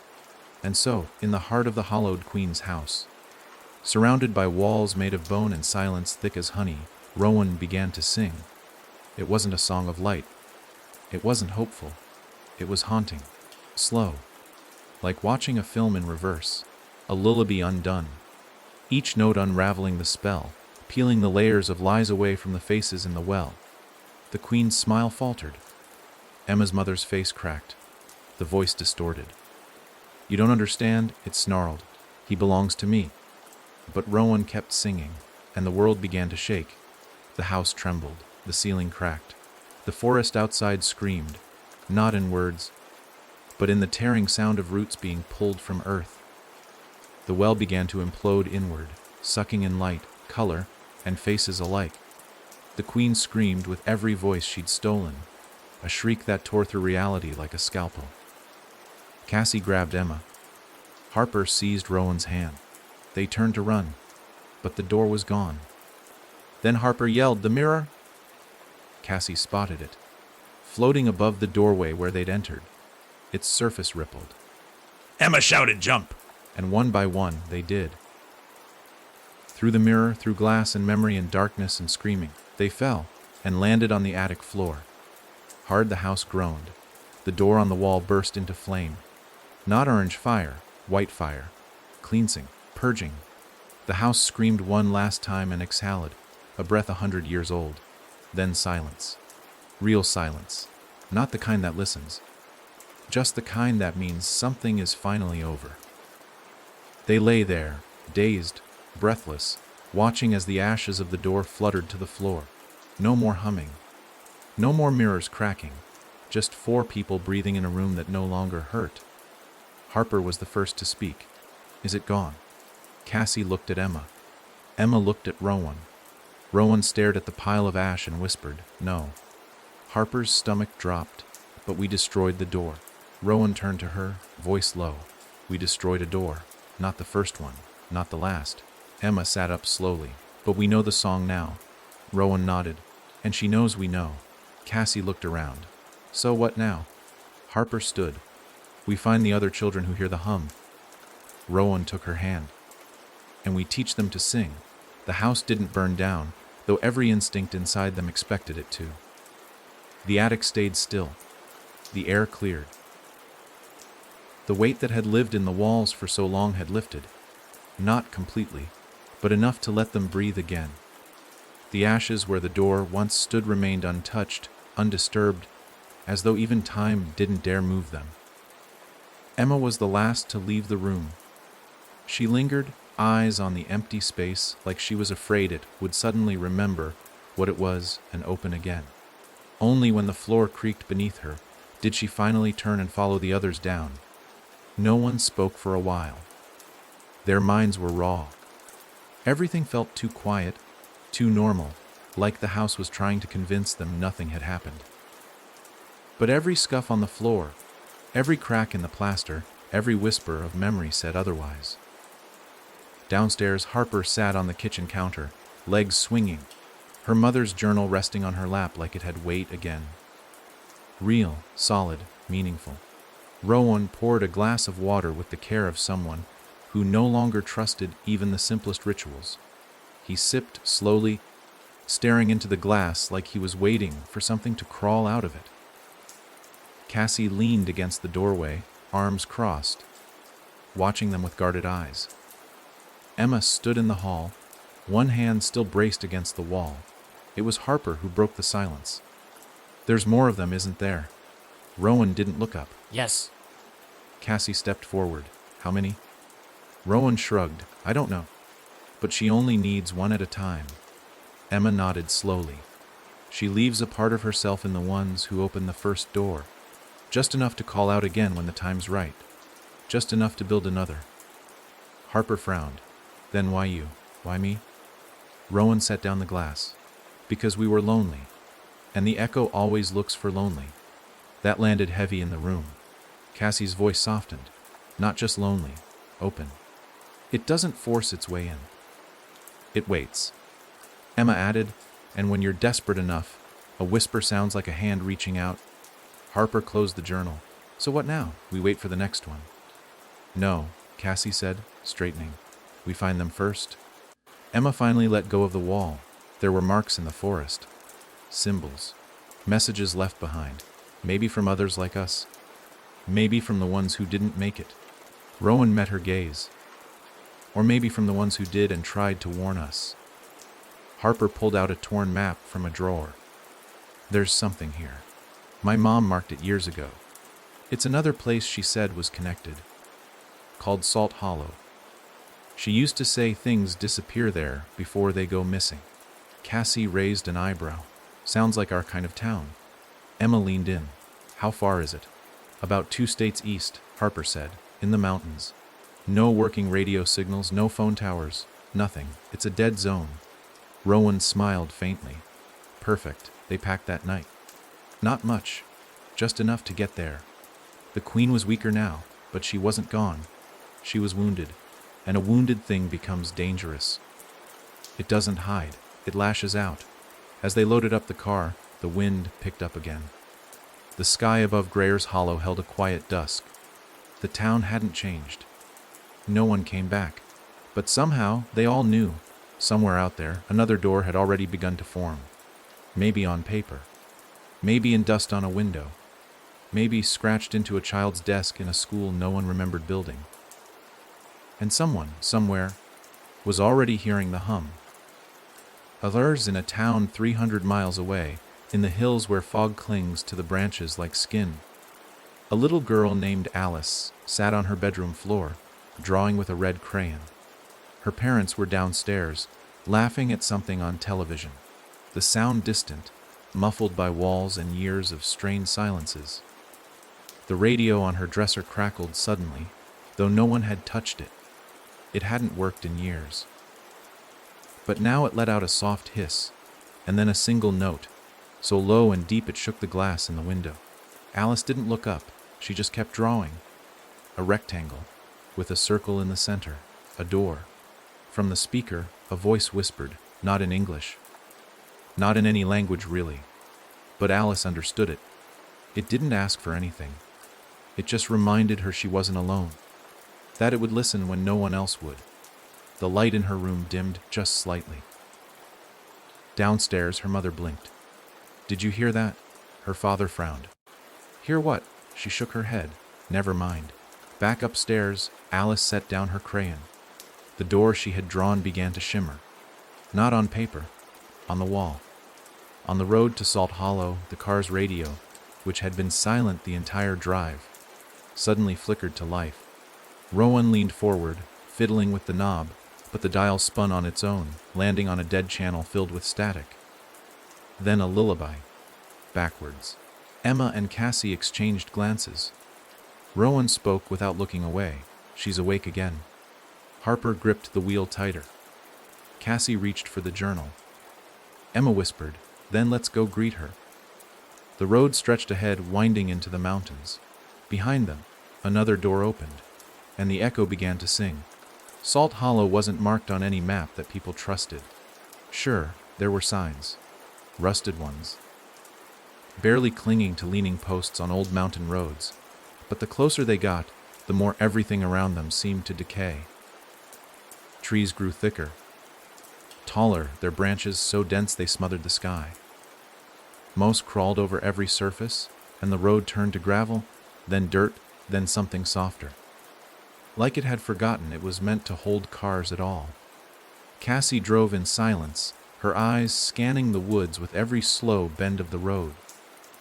Emma sat beside her, thumbing through Harper's mother's journal again, though the pages now carried a sense of finality, as if the book had already told them everything it knew. In the back seat, Harper stared out the window, lost in thoughts that had grown darker since Grayer's Hollow. And Rowan, he was humming again, quietly.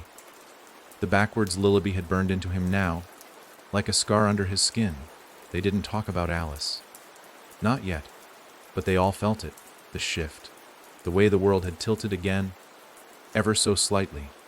Somewhere out there, a new child had been marked, and if they were too late, she'd vanish into the same quiet that had swallowed so many before her. Salt Hollow appeared the same way Grayer's Hollow had, like it had always been there, waiting to be remembered. The town sat low in the valley, its buildings hidden beneath the overgrowth, roofs sunken in, windows eaten by ivy. A single bell tower rose in the center, tall and skeletal, with a rusted weather vane spinning despite the still air. No cars, no people, just the hum. It greeted them the moment they stepped out of the vehicle. Not loud, just constant. Not in their ears, but under their skin. Harper was the first to speak. "We're not the first ones here." Emma turned sharply. "You see something?" "No," Harper said. "I feel it. Something's watching us." Not the echo. Someone else. They moved as a group through the main street. The buildings leaned too far forward, as if they'd been listening for secrets whispered in the dirt. A general store stood open, its sign hanging by one rusted nail. Inside, the shelves were still stocked, cans long expired, dust thick on every surface, like a snapshot frozen in place. Whoever left, they didn't take anything, Cassie muttered, wiping dust from an old tin of peaches. "Maybe they didn't get the chance," Rowan said. From deeper inside the store, a can rolled across the floor. They all froze. Cassie drew the knife she kept tucked under her coat. "Hello," she called. No answer. Emma moved slowly toward the back room, boots silent against the rotten floorboards. She pushed the swinging door open. Just a stockroom, long empty shelves, mold spreading across the back wall. But there, in the center, carved deep into the concrete floor, was a circle, and in that circle, a symbol. The same one they saw in the forest near Greer's Hollow. A ring of teeth, and in the center, an eye. Rowan's voice came from behind her. "It's a listening mark." Cassie frowned. "A what?" Rowan stepped forward. "She leaves them behind when she's close. They let her hear. Sometimes, see." Emma knelt beside the carving. "Why carve it here?" Harper answered from the doorway. "Because someone wanted her to hear. Someone invited her." They stayed in the store long enough to take photos, copy the symbol, and check for anything that might hint at where people went. But Salt Hollow gave nothing. No names. No photos. Not even calendars on the walls. Like the town didn't just die, but had its identity scrubbed out. Outside, the air grew colder. The hum rose not loud, but more urgent. Rowan stood in the center of the street and turned slowly, eyes closed. "There's another door." "Where?" Emma asked. He pointed toward the forest just beyond the last row of houses. "There." They moved quickly, Harper keeping her flashlight steady, even though the sun hadn't yet dipped below the horizon. The forest here was different than the one near Greer's Hollow. The trees were thicker. Not older, angrier. Their bark was cracked like scars, and deep within the grooves, dark sap oozed slowly, as if the trees themselves were bleeding. They didn't speak as they hiked. Talking felt like a risk, like it would wake something. It wasn't long before they found the house. Small, rotting, hidden behind a curtain of vines and dead branches, but intact, and on the front door, scrawled in chalk "Do Not Open." Emma reached for the knob, but Rowan grabbed her wrist. "It's not meant for us," he said. "It's hers." Cassie's eyes narrowed. "Alice?" Rowan nodded. Harper circled the house slowly. This was the trap. Someone tried to contain it. Maybe one of the people who lived here. They marked it, warned others, and then disappeared. They forced the door open anyway. The inside was worse than they expected. The floor was soaked with something sticky and black. Not blood. Not quite. The walls were covered in writing, names, dates, pleas for forgiveness. "I didn't mean to remember her. She said I'd be safe if I forgot. The bell won't stop ringing in my dreams." Every inch of the space screamed madness. And in the back room, a mirror, cracked, freshly. Emma stepped closer. "She's been here." Rowan nodded. "And she's moved on." Cassie turned slowly. "Where to?" Rowan looked at the mirror, at the girl who remembered to draw. Back in Alice's room, the drawing had deepened. What began as crayon was now carved into the plaster. Her mother found it that evening and asked gently where she'd seen the shape. Alice just smiled and said, "It came to me in a song." That night, the radio whispered again, a lullaby in reverse. And from the mirror across her bed, a new crack spread. From the corner of the room, a voice spoke. "You're doing so well, Alice." She turned. There was no one there, but she smiled.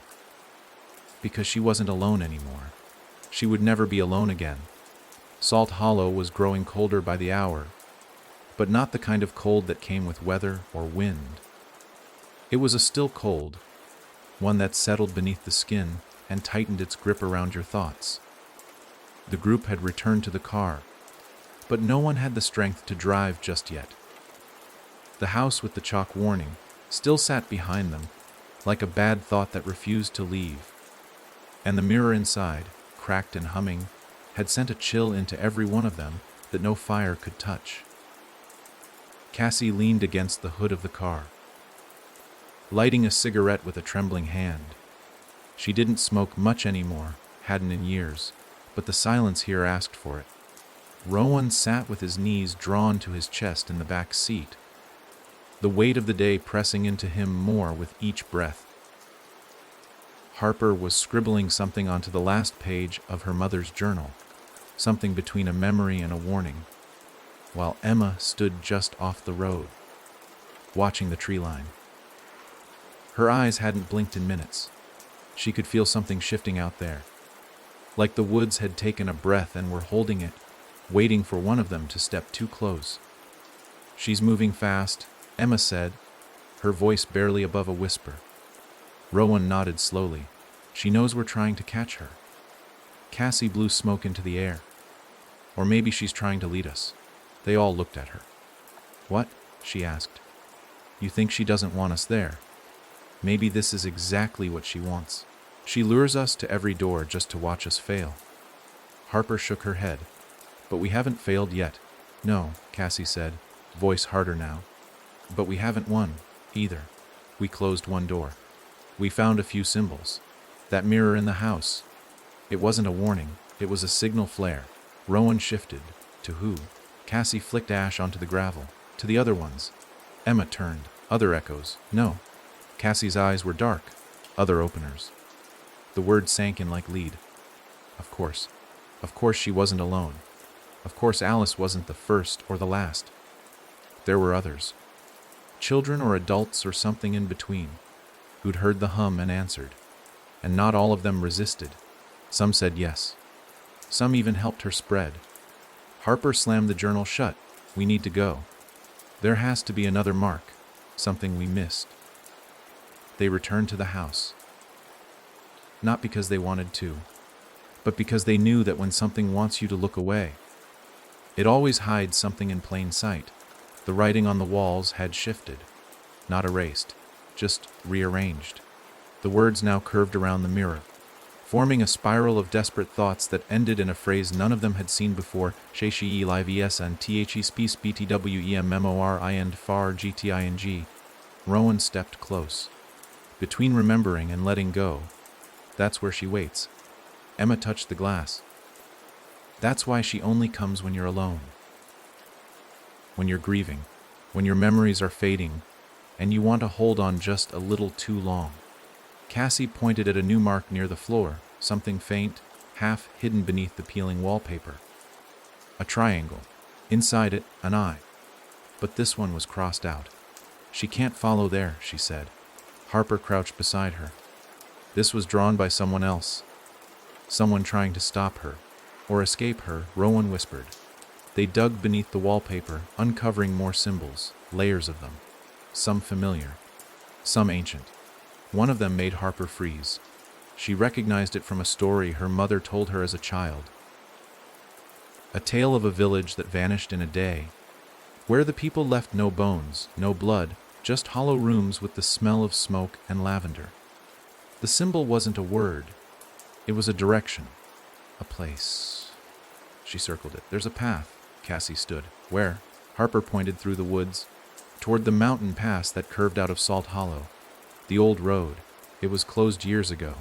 Landslides, disappearances. People forgot it even existed. But my mom had a map. They left before nightfall. They knew better than to stay after dark. The hum always got louder after sunset. More persuasive, more intimate. As they climbed toward the pass, the road narrowed.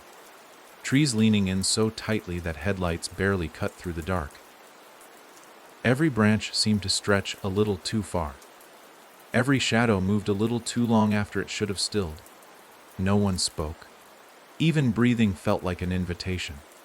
Halfway up the mountain, the road ended in a wall of collapsed stone, but the path didn't. There, hidden beneath brush and rot, was a narrow trail, flanked by old stones carved with the same protective triangle symbol, some broken, others worn smooth. But they were still there. Cassie went first. Stay close, and whatever you hear, don't listen. The trail curved through the trees like it had been forgotten by time itself. With each step, the wind thinned, the forest went quieter, and the hum stopped. Just like that, gone.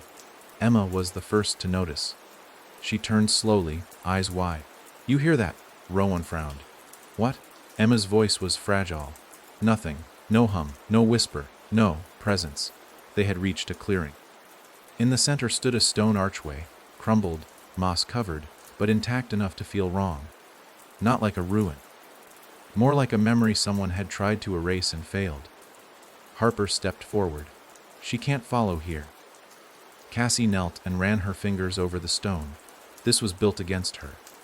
Emma stood beneath the arch and looked up. The sky was clear. For the first time in weeks, maybe longer. No red clouds. No whispering wind. Just stars.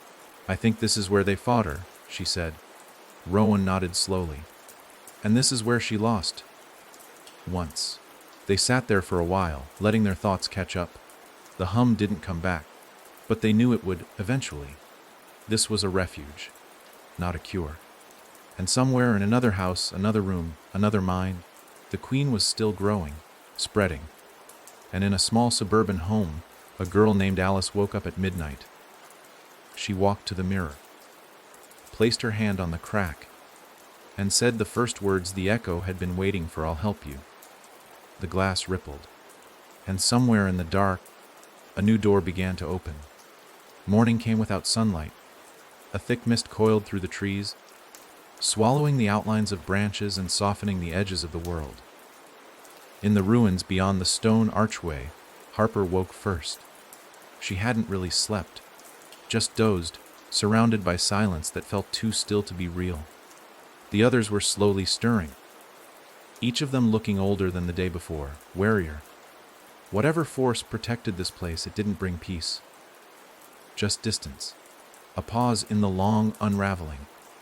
Cassie sat with her back against the remains of a broken wall, sharpening her knife on a flat stone. She wasn't expecting an attack, but habit had become instinct.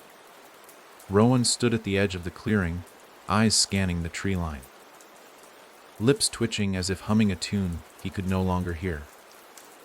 And Emma knelt in the center of the old battleground, tracing her fingers over the soil that looked too black, too rich. Something had died here. Many things, probably, but something big. This place, Emma said finally, breaking the silence, wasn't just where they fought her. It's where they locked her. Or tried to. Harper moved closer. "You sure? There's something in the ground. It's still warm." Cassie raised an eyebrow. "You think she's under us?" Emma didn't look up. "No, but part of her memory is, and that's worse, because memories don't die, they wait." Rowan turned, his voice calm but certain. "She left it here to poison the earth. Anyone who stands too long, listens too hard. The memory wakes up and starts speaking in your voice." A long pause followed. Then Harper pulled the journal from her bag. "There's a drawing in the back. My mom never explained it, but she said if I ever found the still place, I'd know when to use it."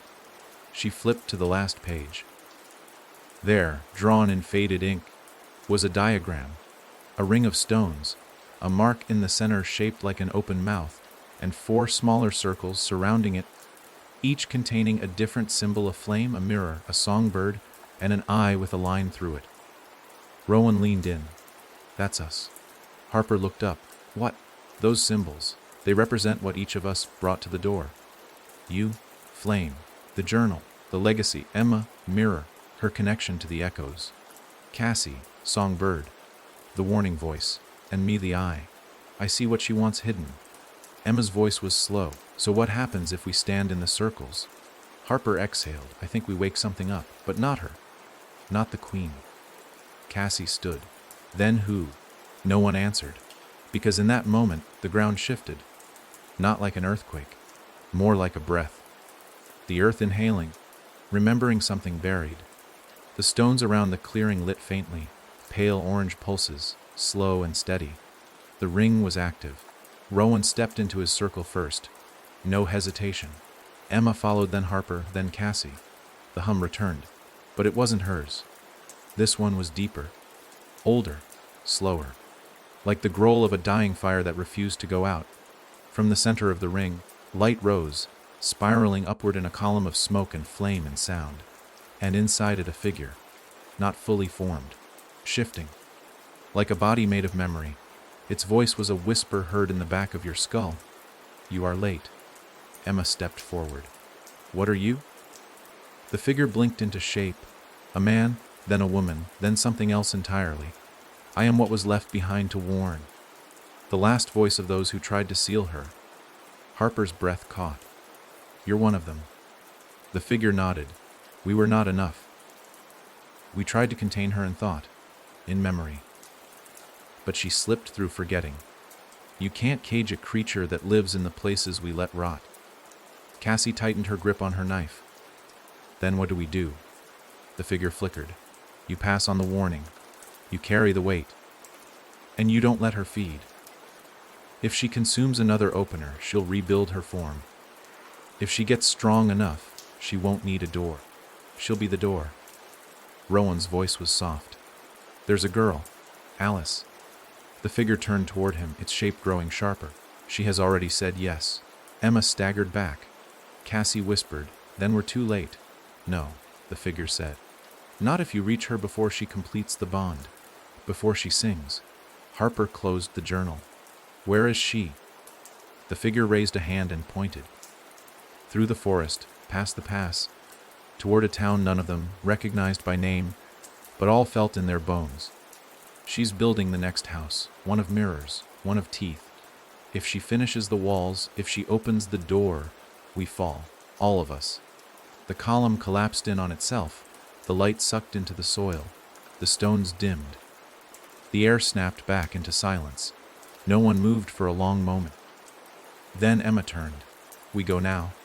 They packed what little they had, no one speaking. The road ahead wasn't on any map. The warning hadn't just come with stakes. It had come with a deadline.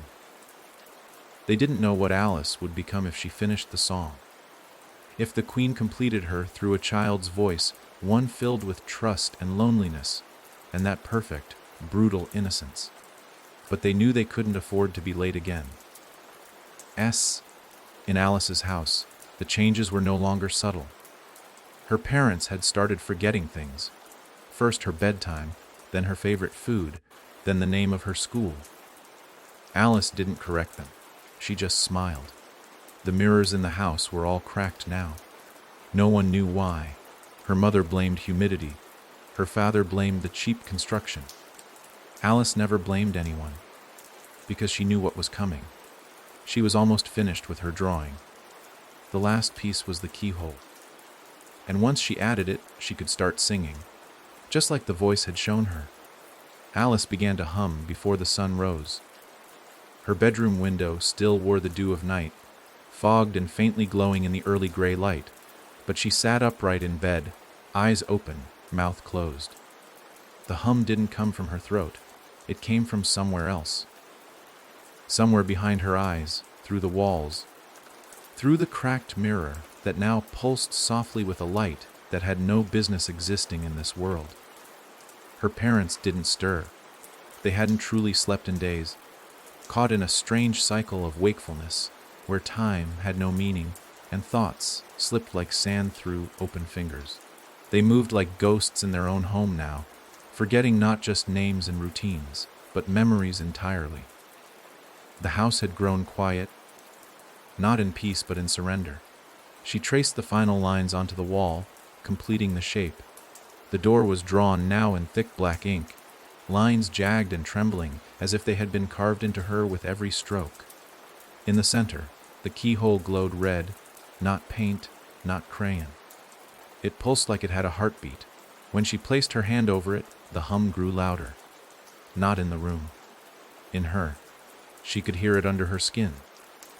Down the hallway, her mother sat at the kitchen table with a cup of cold coffee and a blank stare.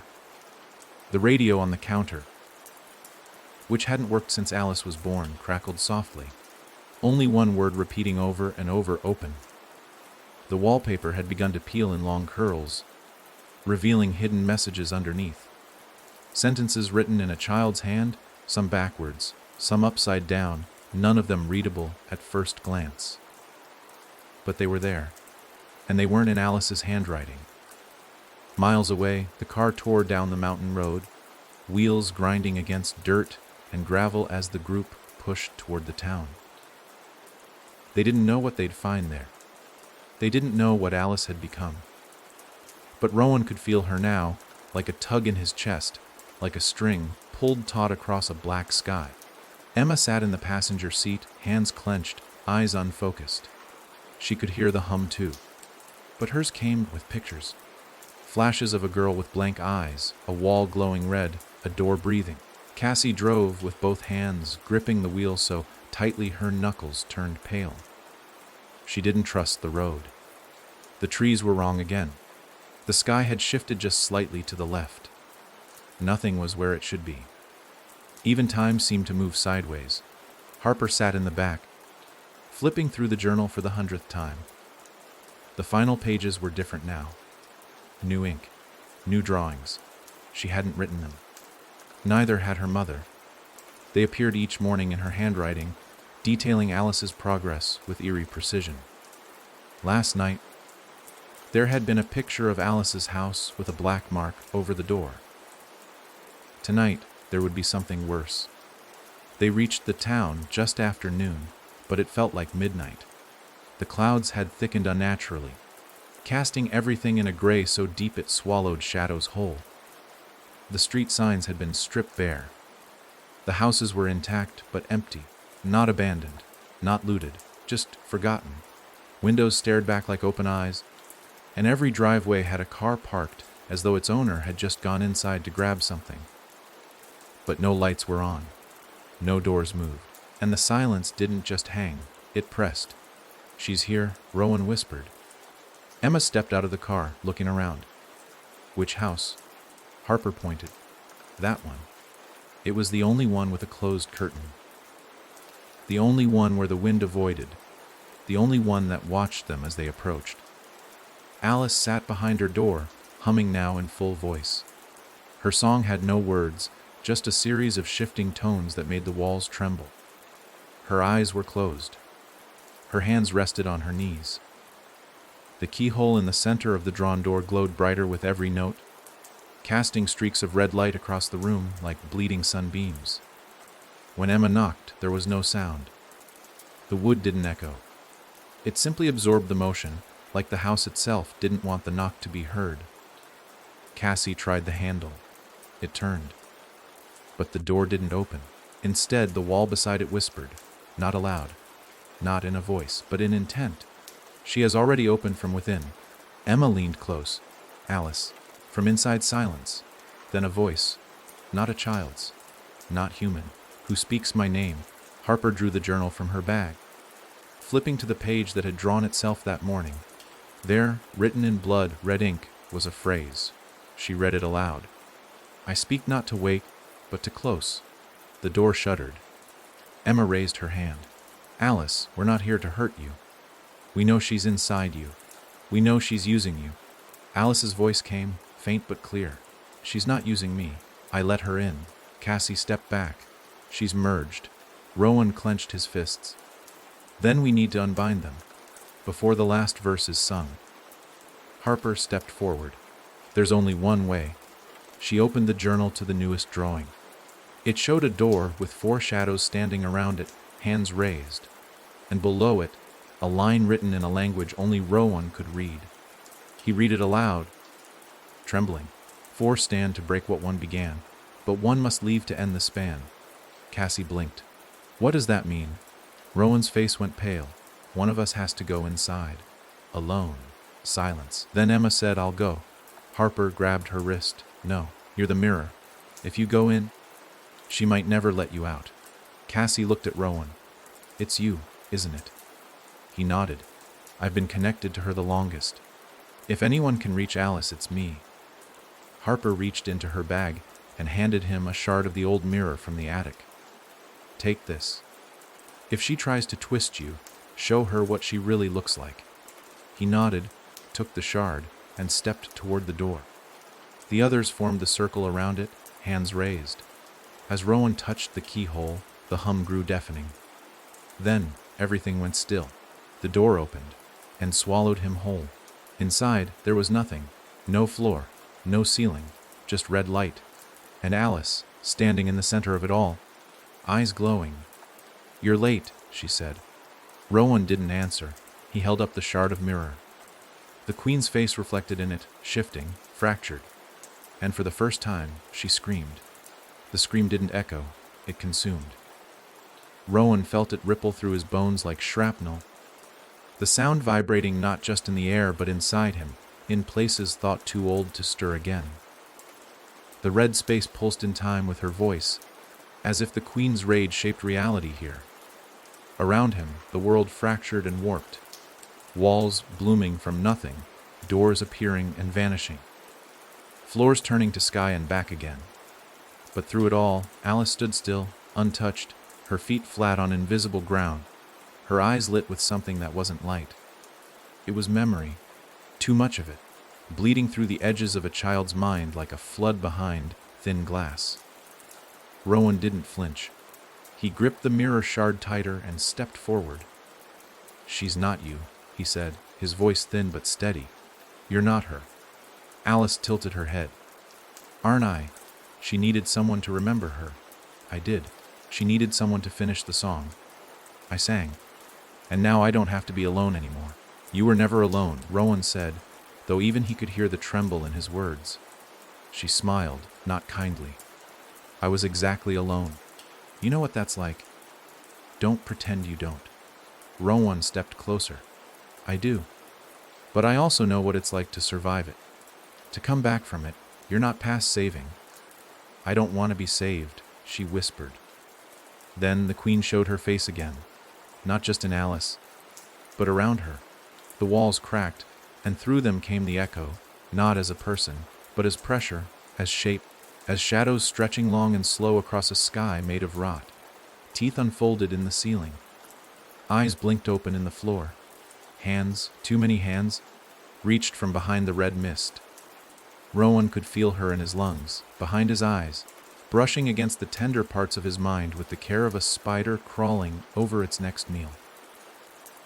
Rowan lifted the mirror shard. The Queen recoiled. Her voice filled the room, every surface, every cell. Why do you fight what you already are? Because I remember who I was before you, Rowan said, and I remember who I want to be. He took another step. Alice faltered. For a brief moment her eyes flickered. The red dimmed. Rowan reached out his hand. Come with me, before she locks you in, before she finishes you. But the Queen moved faster. She struck, not physically, but emotionally, tearing into Rowan with visions he'd buried years ago. The cold hospital room after his brother's death.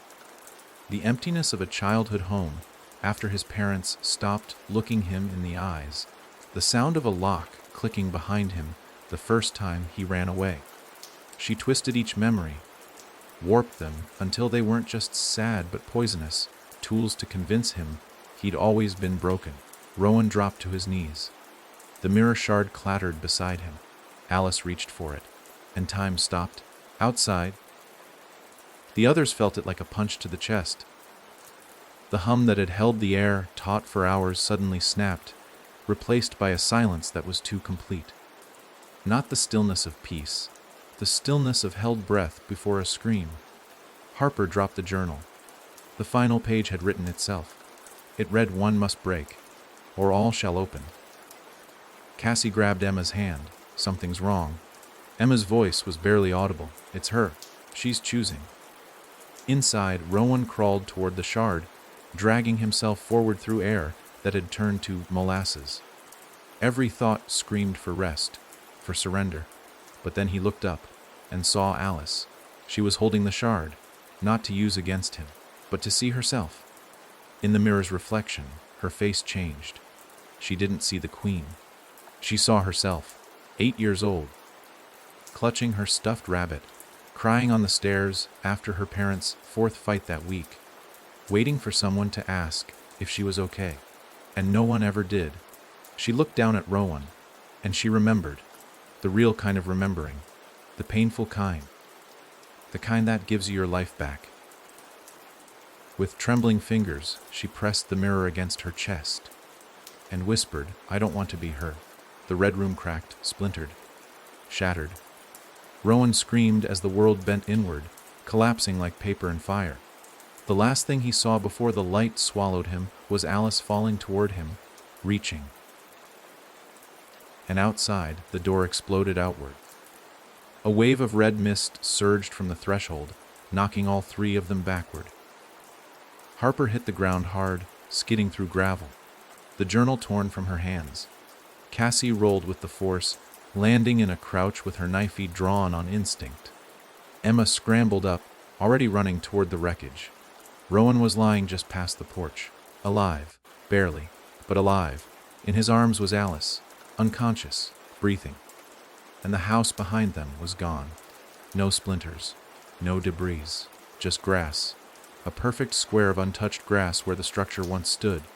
The mist was gone, the hum silenced, and somewhere in the sky a sound like a sigh echoed, long, slow, and resentful. "She's not done," Rowan croaked. Emma knelt beside him, eyes full of something between joy and dread. "But this part is." Harper touched Alice's forehead gently. "Is she clean?" Rowan shook his head weakly. "No, but she chose, that matters." Cassie stood back, scanning the town.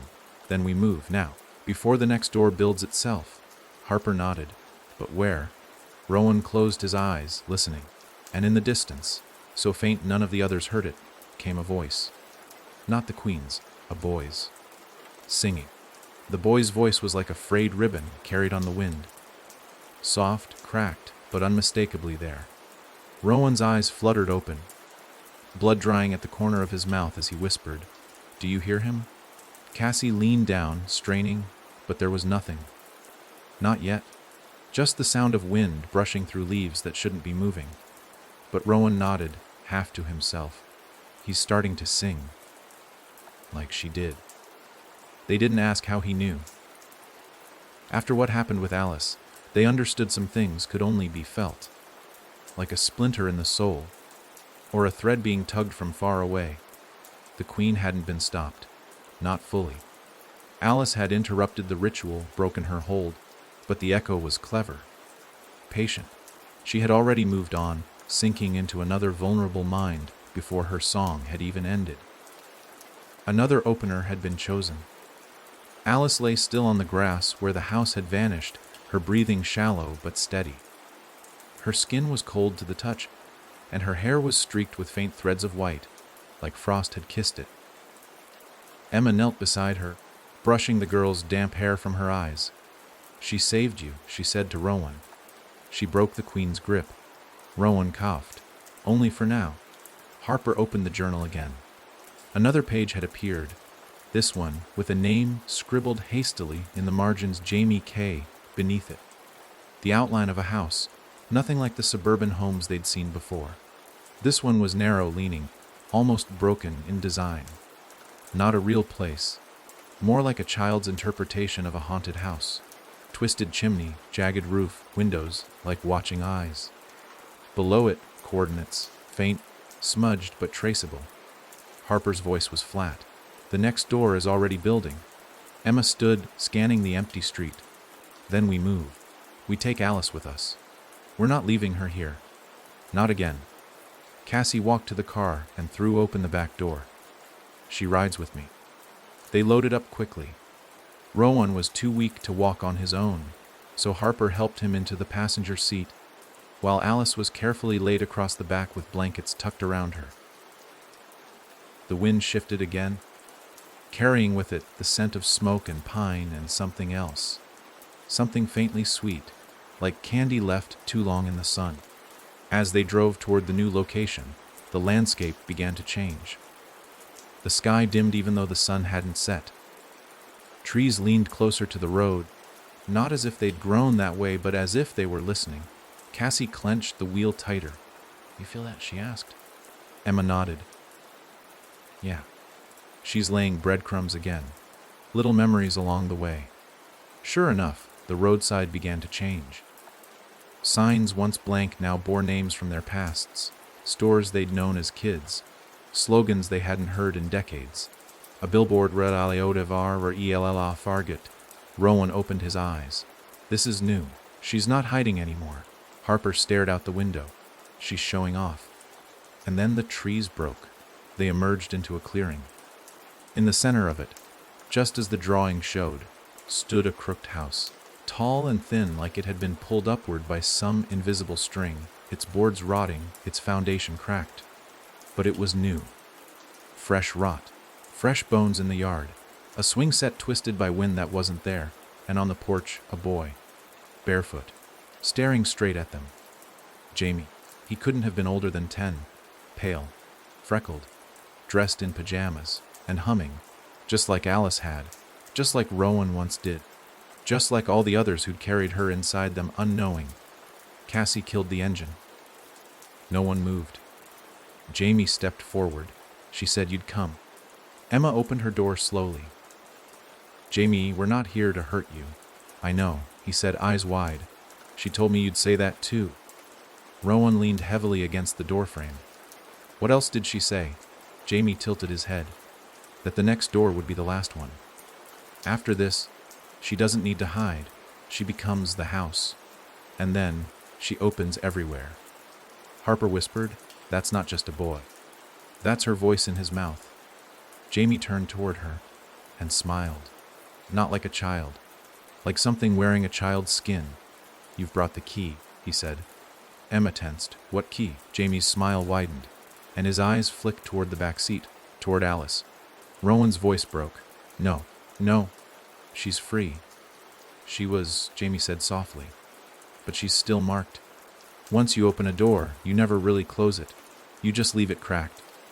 Harper reached for the journal, flipping pages desperately, looking for an answer, a spell, a word, anything. But the pages were blank again, empty and smooth. Except for one sentence scrawled across the inside cover, "Only a door can close another." Cassie exhaled. "What does that mean?" Rowan sat forward, blood returning to his cheeks. "It means Alice has to do it. She's the only one who's been through it and come out the other side." Emma turned, staring at the unconscious girl.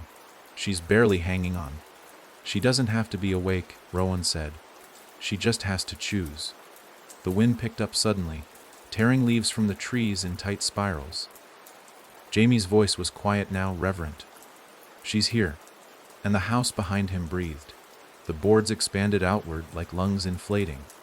The roof bent toward the sky. The swing set groaned. The queen wasn't hiding anymore. She was arriving. Rowan opened the car door, and everything went dark. There was no warning when the darkness swallowed them. 1 second they stood in a clearing with the house before them, Jamie on the porch and Alice in the car. The next, the world folded in on itself, not like night falling, but like the sun had been ripped out of the sky. The air grew thick, heavy with something too old for names, and the sound that came with it wasn't silence. It was the absence of possibility. The kind of void that doesn't just erase light, it erases hope. Inside the car, Harper gasped. She couldn't see her own hands. She reached for Alice, felt the girl's arm, still warm, still breathing. But even that was starting to slip from her grasp. It was like the queen was trying to peel them apart molecule by molecule. Outside, Rowan dropped to his knees, choking on the sudden pressure. The dirt beneath him pulsed, as if something massive was buried just below the surface and had started to stir. Cassie, blind in the dark, reached out and found the side of the car, her fingers digging into the metal like an anchor. "Don't move," she shouted, not knowing if anyone heard her. Then the hum returned, but this time it didn't come from any one direction. It came from inside. Rowan felt it first. A slow, grinding rhythm in the base of his skull, like footsteps down a long hallway. Emma felt it next. Hers was softer, like breathing against the nape of her neck. Harper's came as whispers, 100 of them, all in her own voice. The Queen wasn't hiding anymore. She was welcoming them in. The crooked house began to change. No longer a physical place. It became a suggestion, a memory of a structure. Boards shifting, windows multiplying, the front door cracking open wider than physics should have allowed. Jamie stood at the threshold, unmoving, eyes empty now. His mouth moved, but no sound came out. Only shapes. Words none of them could understand. Words older than language. Harper opened the car door and stepped into the darkness, clutching the journal like a lifeline. "We have to wake her," she said. "Now." Emma was already at the back, pulling the door wide. Alice lay curled up under the blankets, lips parted, breath shallow and fading. Her eyelids fluttered as if caught in a dream, but sweat had pooled at her collarbone, and her fingers were twitching to a rhythm none of them could hear. Cassie crouched beside her, hands steady, but her voice trembling. "She's being pulled under. If we don't stop this." Rowan grabbed Harper's arm. The journal said only a door can close another. Harper stared at him. "She is the door." "Exactly." Emma looked from one to the other. "So what? We send her back in?" Rowan's voice was barely more than a whisper. "No. We let her finish what she started, but on her terms. Not the Queen's." Harper shook her head. "She's just a kid." "She was," Rowan said. "Now she's something else. She came back from the Echo once. She's the only one who ever has. That makes her more than a victim. That makes her dangerous to the Queen." The house groaned. Its walls bent inward like ribs crushing a lung. From within a red light bloomed, pulsing, slow, alive. Jamie stepped back into the house, swallowed by the door that widened to take him.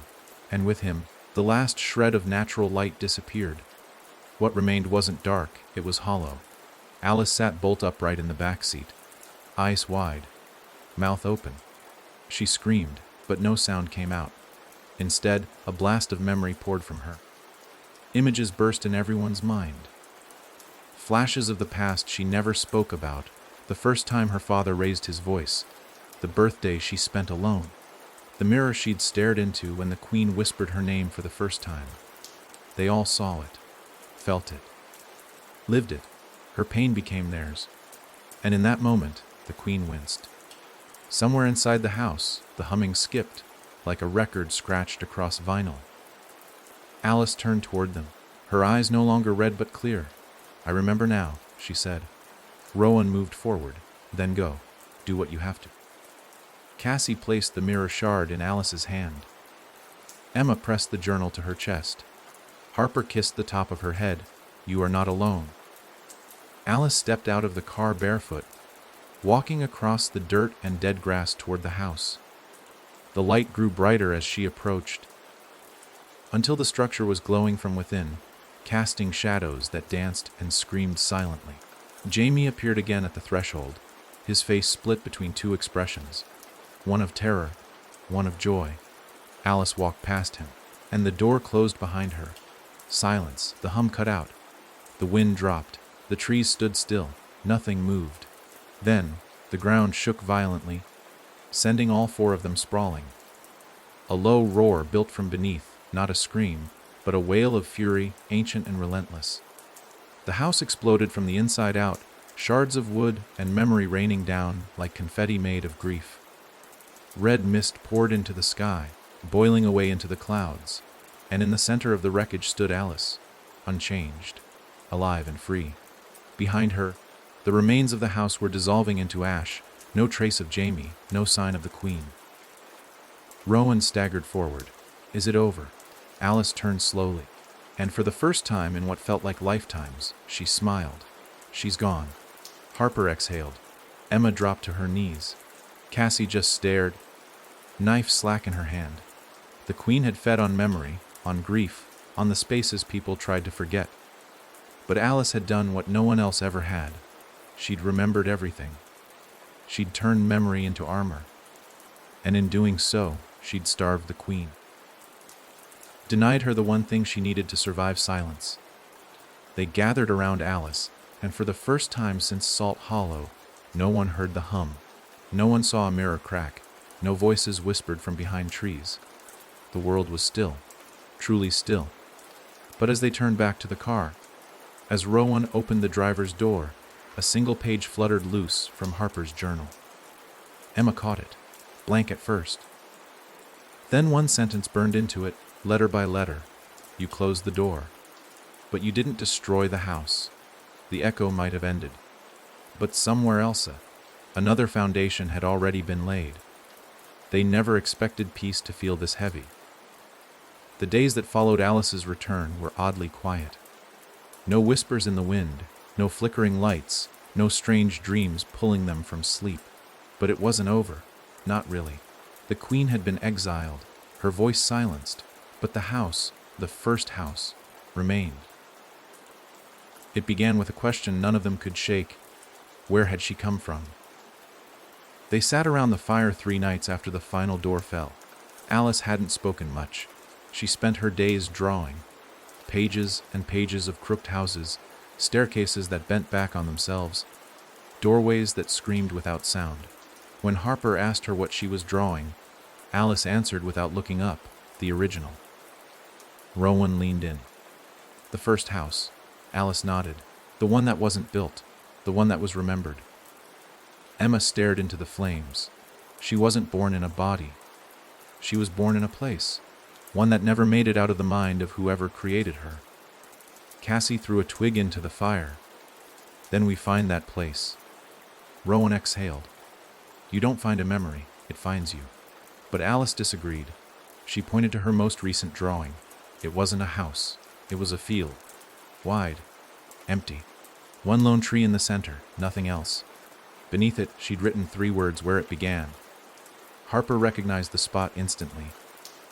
She had seen it in her dreams, in flashes through the journal. A place no map charted, but one that called out like an itch in the back of the skull. Salt Hollow's graveyard. Not the official one, not the one the town kept tidy. The old one. The one they buried stories in. They left at dawn. Alice wrapped in a thick coat, her drawings bundled in Harper's bag. The road back to Salt Hollow was too familiar now. Every corner held echoes. Every patch of forest watched them. But this time, no voices followed. Not because they were safe. Because something was waiting. The field was just as Alice drew it. Flat, windswept, and dead quiet. No birds, no insects, just wind curling through brittle grass. The lone tree stood twisted, leafless, its bark peeling like old paint. They approached slowly, and the moment they stepped into the grass, time shifted. Not backward, not forward. Sideways. Emma blinked, and suddenly it was dusk. Cassie glanced back, and the car was gone. Rowan touched Harper's arm, and both their shadows grew longer. Alice walked ahead, unafraid. She stopped at the tree and placed her palm on the trunk. I hear her, she whispered. Harper shivered.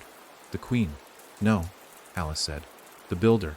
Emma stepped forward. The who? Alice turned. And the tree opened. Not like a door. Like a wound. Inside, stairs spiraled down into the dark. The smell of old wood and forgotten things poured out. Not rot. Neglect. Rowan looked at the others. We go together. Harper nodded. No more of us alone. They descended in silence. Deeper and deeper, until the sky vanished behind them. The staircase ended in a vast chamber of stone and dirt. In the center, a single chair. Empty. Facing a wall covered in carvings. Hundreds of tiny doors, each one different. Alice stepped forward. She didn't make the doors.